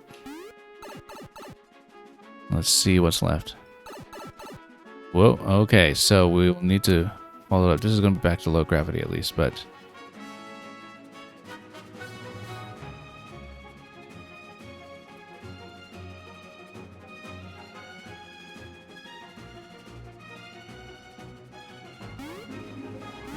yeah, no, I see. We kind of need to jump into it to push it from the left when it goes up. I think that's the implication. Like where you jump it like this and swipe it. That's how to do it. We won't have time to do it on this attempt, but at least we know the method. And we need to send it up quite a long ways. And once you send it up into that position, I guess that gives you a way to jump out. We will do it. We just need to buy ourselves enough time to actually put in some attempts there. And of course now we're starting back on the 500 seconds, whereas previously we were not. Previously we were picking up the key at the end of the other parts of the level for the first time, so... the more time we buy for each segment, the better.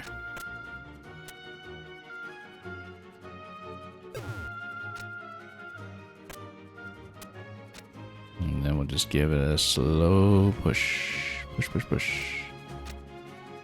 Oh, almost.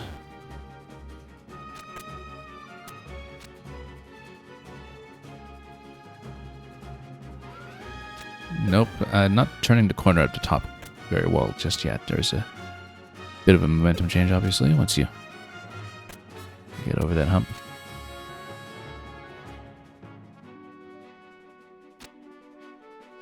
Okay, good enough.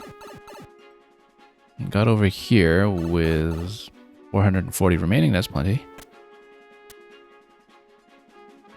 Yeah, the way to do this, once again, is to swipe in like that and just kind of edge it on the side before you're giving it any opportunity to land. As long as you keep it juggled, you're okay.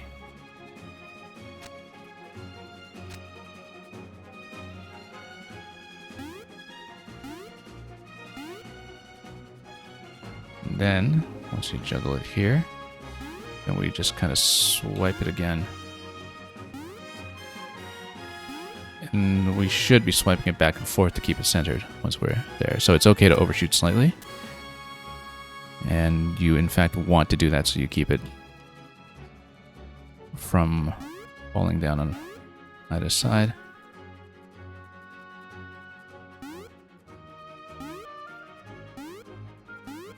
Nope, not high enough.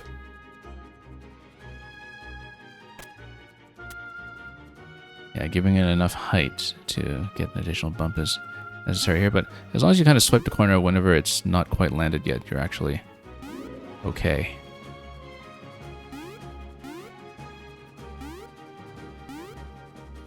We just need to not let it land and run into it repeatedly, and then whoa, too late. Whoa, we got pretty far actually. I got up to the third rung that time.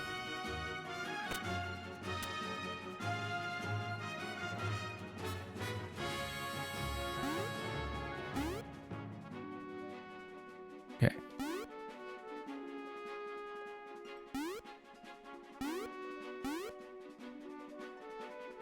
Whoop.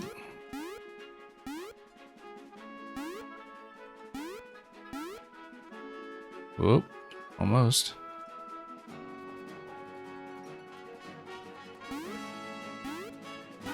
Just never let it land. then we need to make a pretty good judgment as to when we sent it high enough. Oh, let's not lose it.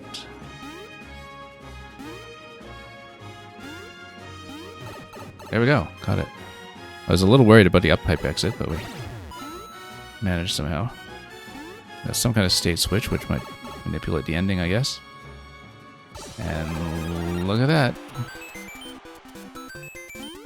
Coins galore.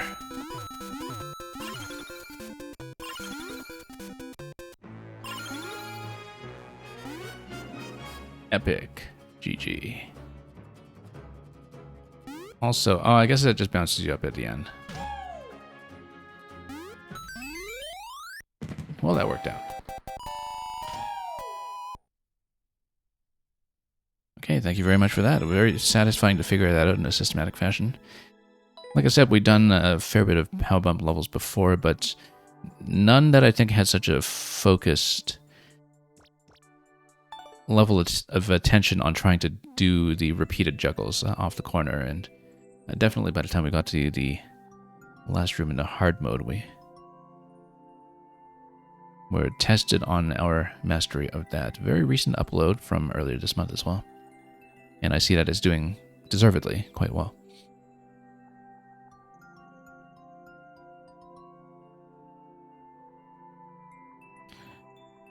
Lexim, if you were still here. I think Lexim might have departed some time ago. If that's the case, then we will, of course, move on to Pitch Shifter, followed by Redox. And both of them, I believe, are still here. So let me just look at Lexim's code first just to see what it was. And because sometimes, you know, if it's something that's a really, really quick clear, we'll just do it anyway. In case people have gone AFK, but we'll probably just go on to Pitch Shifter. I just want to take a look out of curiosity. Yeah, Extravaganza. This might have been really interesting, actually, but from back in 2020. But Lexim will have to catch me next time, I think. Jay Bizzle ground out the record on this one. So yeah, we just took too long on the previous levels. That's okay. If Lexim comes back, we'll be flexible about letting this level hop back in the queue. But for now, we'll go to Pitch Shifter.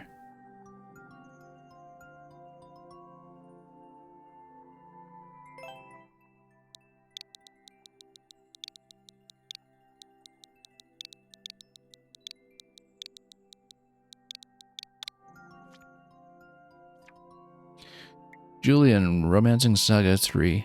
I've actually not played the Saga series. I know that some JRPG people absolutely swear by it and they tell me it's good, but it's not something that I really know as a player. Regardless, looking forward to the music from it. And yeah, the machine translation, I mean, you can give me a better translation yourself, obviously, but it says, "Hey, Ellen, I hear a ship from Yarmouth has just arrived in port at Merce?" Maybe, something like that. I don't know. It is, once again, not a story I know, but we will learn some music. And so, let's hop in, take a look. And you're saying I should play Romancing Saga 2. There's a 3D remake for the Switch. Yeah, I know the series has been getting a lot of attention on the Switch in terms of being made available for modern players again. And thank you so much for the Prime sub, Escalift. Much appreciated.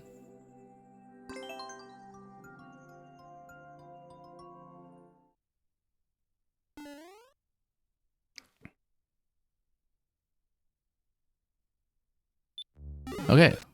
Let's actually pay attention to the level, and it is going to be a music auto-scroller again with a quick little slide at the beginning, so. And of course, if there is a... We'll jump out of that. If there is a key for doing it without checkpoint, we will do it. As usual.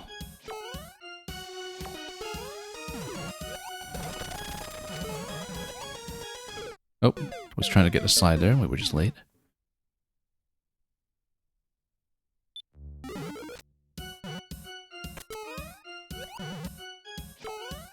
And down we go.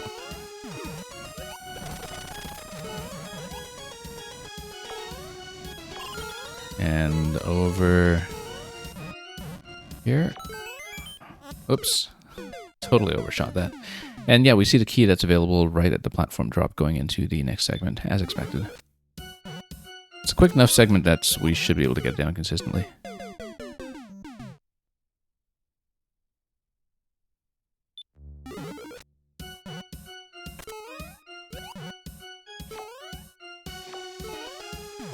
Okay, let's pop this over.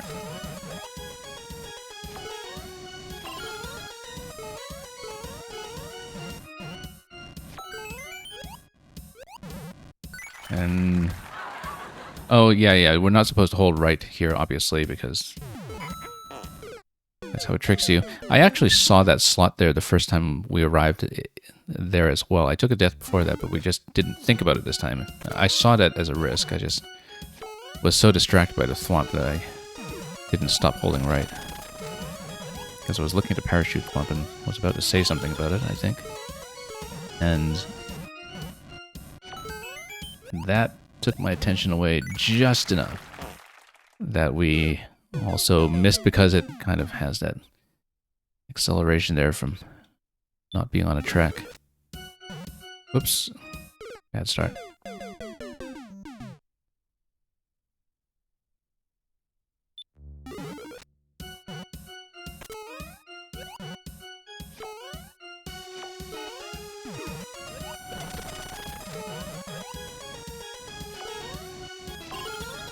Okay, we'll do this. And over here. Just need to catch that at the right moment, and then... oh, I totally wasn't thinking about how to rebound on a shell would work. I mean, clearly there's no room to jump there. We'll learn this part, and then we'll start over from the beginning. Yeah, we'll just take it as a short bounce on that shell and let it resolve itself.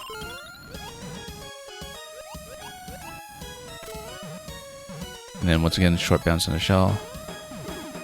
Oddly satisfying to kind of have a little auto shell jump happen there. One row at a time. This throw off my timing a little bit sometimes because I keep getting surprised by it, but that's okay. We're jumping out a little bit too early. Not quite getting the angle that we need for the Goom split.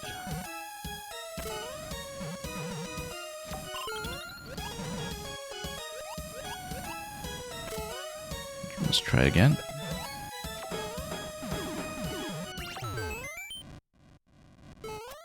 And then I just missed a jump up there. You do need a little bit of a run off of the skull platform, I think, to get up to the lift in time. We just didn't plan for that accurately.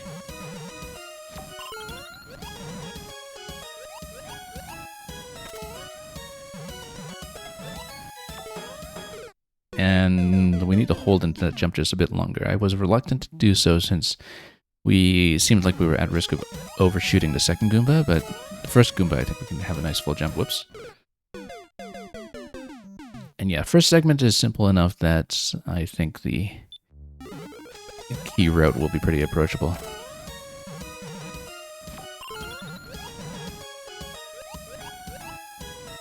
And we're not too pressed on the auto-scroll in this segment either, so the infinitesimal difference in the load-in time between the pipe and the checkpoint will not matter.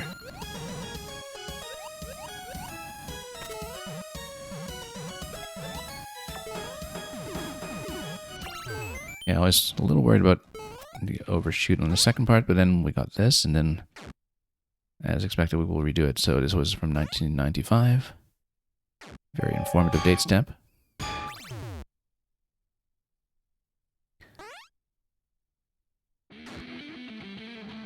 And there we go. We've got the big finish over here. GG, but we will, of course, do the top of the flag. And go over this again.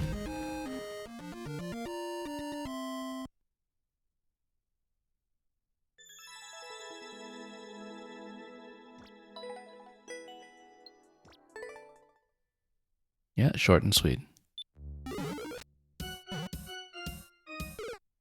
We'll have to do better than that, of course. Yeah, and after this we will finish on Redox's level. I think that'll work out nicely in terms of time.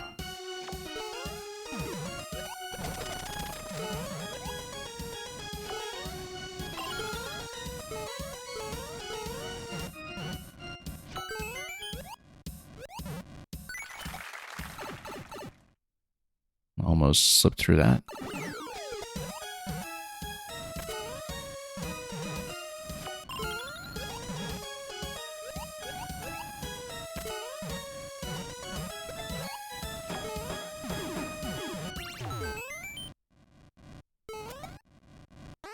And there we go. Didn't take long at all to put that all together. And here's the big GG.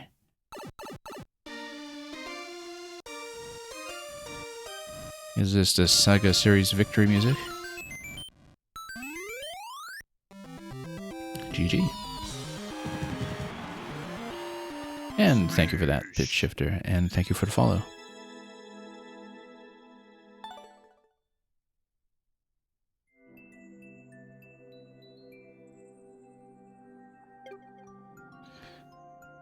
Okay, one more to go today, I think. This one from Redox.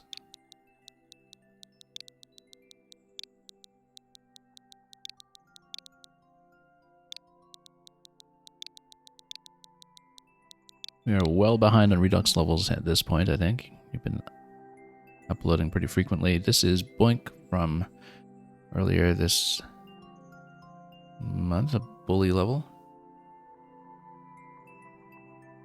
Down arrow means roll. Okay. Let's take a look. No ground pound cancel. Yeah, much appreciated. For the sake of my thumbs.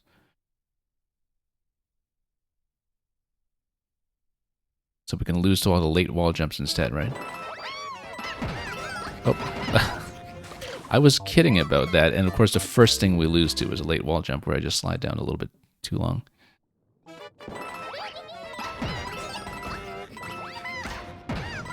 No, that's a long jump over there. We do need to read this quickly.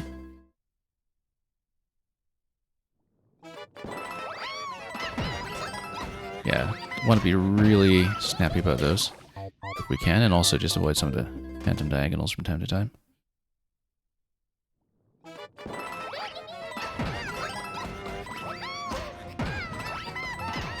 Nope, that's a wall jump over there.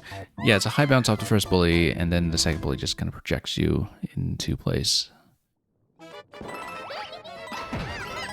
Whoops. Just facing the wrong way there. On the wall jump. We'll just clean this up one step at a time.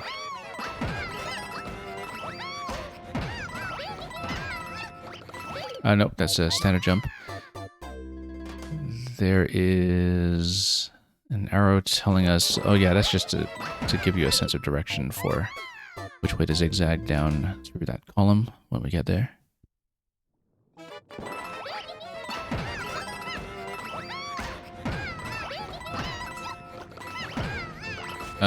Wait, how come? Oh yeah, no, because you do need to bounce that in order to get all the coins. I think the idea is that you're supposed to bounce off the bottom corner of the upper bully in order to get enough speed, but oops. Just need to face into the walls quickly enough for all of the relevant wall jumps.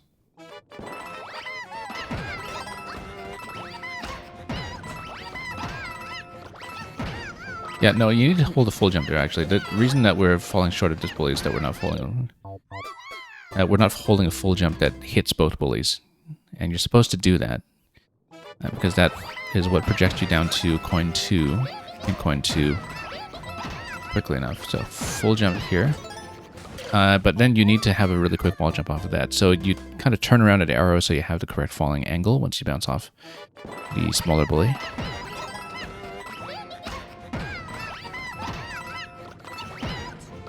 Nope, missed it. Yeah, and then that'll compromise you for time. So why would this be a roll? We'll practice this anyway. And yeah, once you roll off that, you need to high bounce off of the one at bottom. So yeah, you just need to read this really quickly, as usual. Whoops. Poor bully, look at him sink like that. Doesn't even have any thumbs to give us the Terminator thumbs up. Let's see, falls down below. Whoops.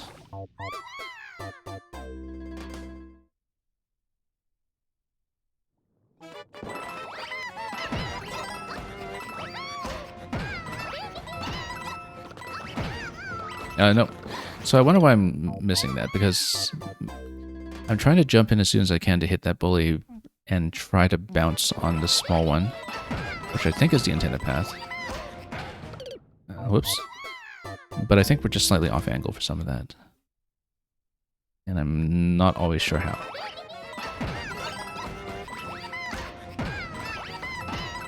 Oh, whoops. What's that? Maybe we just needed to hold right into that a little bit better. We definitely need a full jump there, but there's some kind of directional adjustment that we need to make as well. Oh, a little bit too long on that. Same down for the roll. Yeah, so we land and we roll.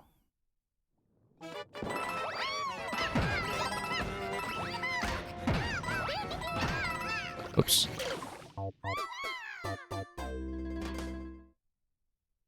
Interestingly enough, we're kind of down to 13 seconds at the point, even though we're just through the first coin. Everything else happens really rapidly, that's why. Nope, keep missing this. Need to sort that out. So we roll down here, and then we continue past this point. Then, obviously this will be a blown attempt, but then you see a coin 3. That's the next small jump. I'm just scouting for the time being.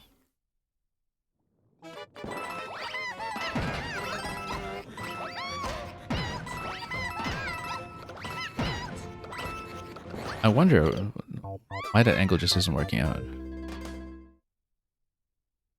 Maybe we need a straighter jump against the bully, I'm not sure. Or maybe we're just not taking off at the correct location. Oops.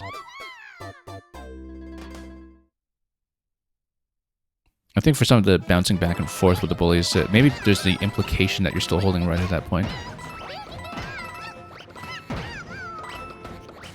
Yeah, because we keep missing that and we just don't know how to fix it.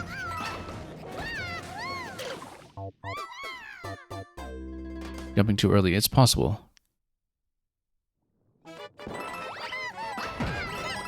We'll try to make some adjustments and see what it is I'm doing wrong there. Yeah. No, when you jump off this bully, I wonder if you're supposed to come up here right away without a wall jump. I feel like you're supposed to. Also, if you get the correct angle going here, you should be able to fall down in this one, hang right, and get enough of a landing off of the corners that you can make it to the next long jump.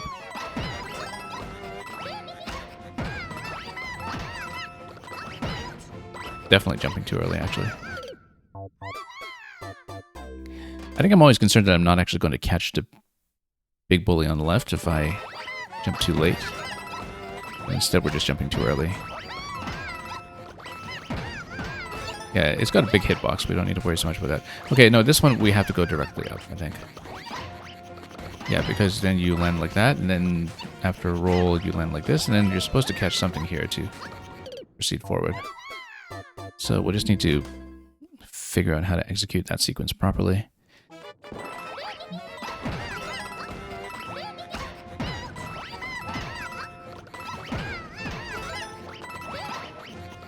Yeah, so you're supposed to do that. So this is obviously going to be too slow, but at least we catch this, and we see how this double jump down here, and then we have coin 4 shortly after that. So we need to figure out how that fall is going to work in terms of how to fall after the roll such that we can actually proceed without all that jumping around. Ah, yeah, that's how to do it. It's the bully that's falling down that's supposed to catch you in midair. That was actually correct that time. We just missed the wall jump that follows that sequence. It feels like some interactions are going a little bit too sluggishly, and that will probably be tight on time, but we won't know until we see it.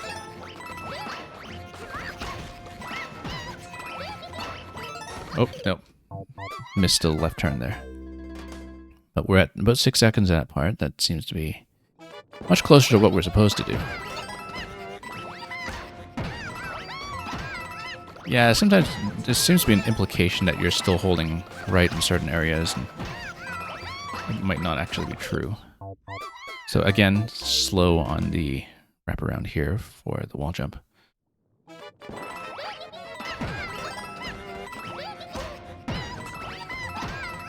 But we should always assume full jumps, I think.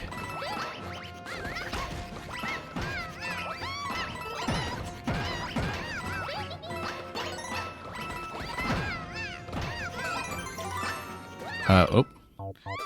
Yeah, so you can see 0 on the clock. You're supposed to land on the warp box. And if you land accurately on the warp box, it takes you to the top of the flag right away. And hopefully not without too much of a delay, because it seemed like we were right on the buzzer there in terms of the clock. So, oh. But we actually do see the intended sequence now. Red Knight, welcome. Hope you've been doing well. Oops.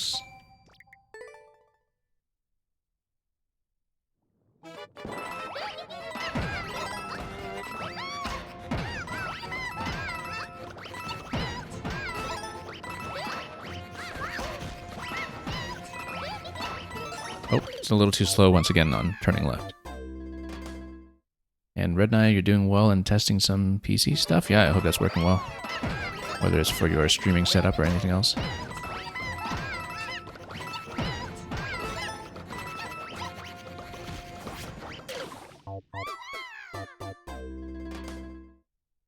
I've been setting up for a while to do a little bit of streaming off PC as well. It's a bit performance dependent, but we're running some tests for what is feasible. Whoops.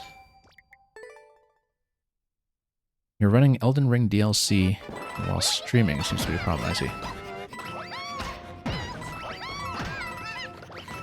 Yeah, I definitely don't have the performance to do that. I mean, you know, I'm in a much improved setup from what I used to have in terms of the video quality that we can get and whether I'm able to do anything simultaneous on my computer at all, but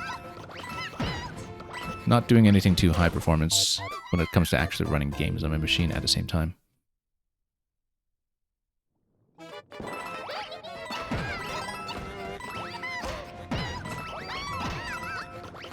But there are a couple of things like some indie demos that I've been looking at potentially running here, so...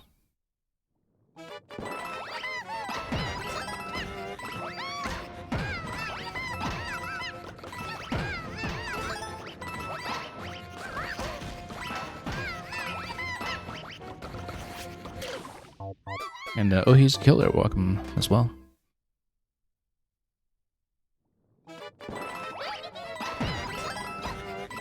Hope you've also been doing alright in all the various maker streams.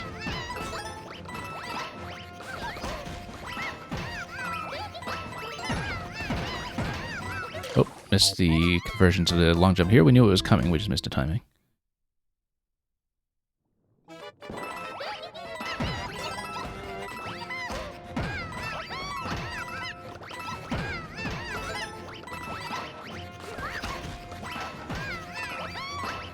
We're a little slow on the roll sometimes, so we're a little slow on, once again, the pull back to the left as well. We got it accurately, but it felt like we introduced a little bit too much lag time there.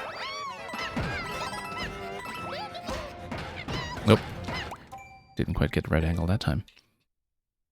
So yeah, there is a bit of an implication that you're holding right into that. We have been doing it, but sometimes when we're jumping too early, we still miss. Because if you don't have the right angle coming off of the small bully on the top right corner, you just don't get the correct bounce off of the big bully on the left.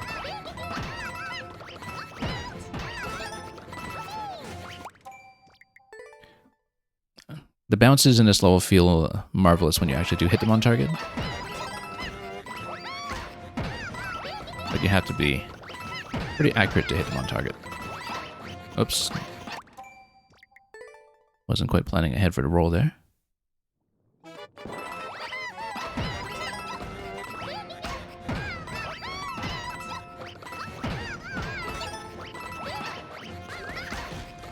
The roll interaction is quite nice here, actually. We don't see that very often in Redox's levels, and it's pretty satisfying to be caught by the bully that's falling down on top of you. I mean, it's one of those where you do have to kind of trust the indication, because when are you ever going to predict that that's the way it's supposed to work? But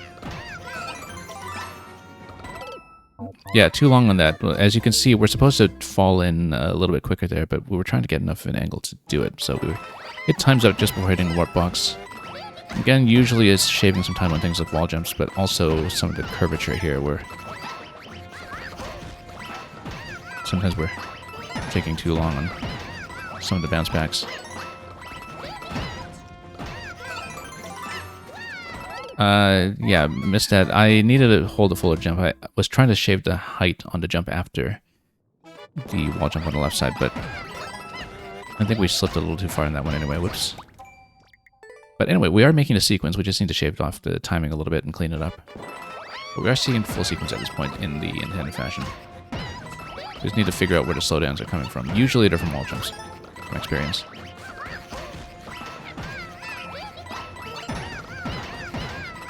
But a lot of this is also just reversing direction at the right times without losing too much time from doing it late.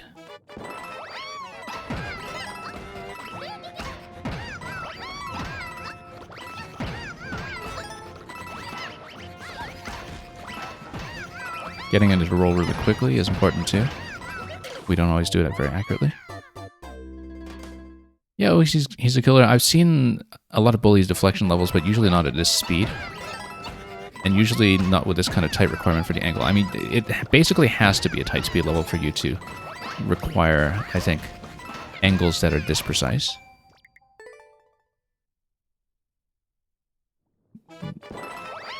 You can't get away with some of these bounces back and forth unless the player is required by both space and time to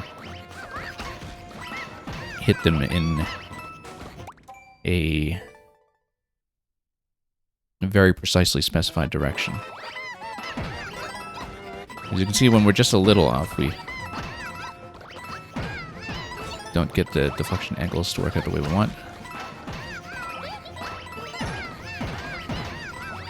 But the angles in the level are kind of predetermined and guided enough that we generally don't worry too much about them. Will we hit on target? Yes, we will.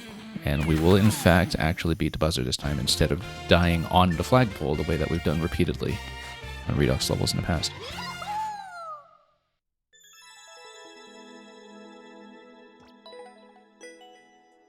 Okay, that's a win. And that's going to be the cue for today. That is the very rare circumstance where we actually hit 4 hours on the stream on target. That's usually our target, and we usually go way over by 1 or 2 hours minimum.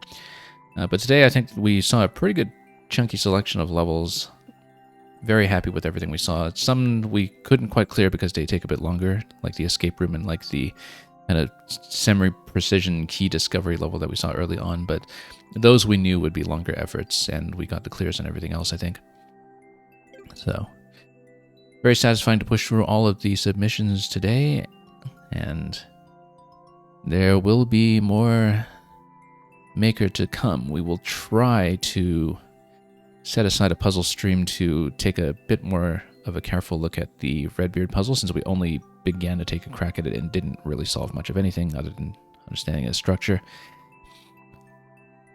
But we'll see what we can fit in the, as I said, week and a half that remain between now and the Switch 2, which feels like very, very little time to work with. So it'll be mostly Maker, but then we might deal in something else as well, and possibly something of the word game variety. We have something in mind. Regardless, welcome back to everybody who came back, and thank you for all the levels, and thank you so much for watching. We will send you on to a modest raid very shortly, as soon as we find an appropriate target, and until then, have a wonderful time with everything you may be making or watching or otherwise experiencing, and as always, fare thee well.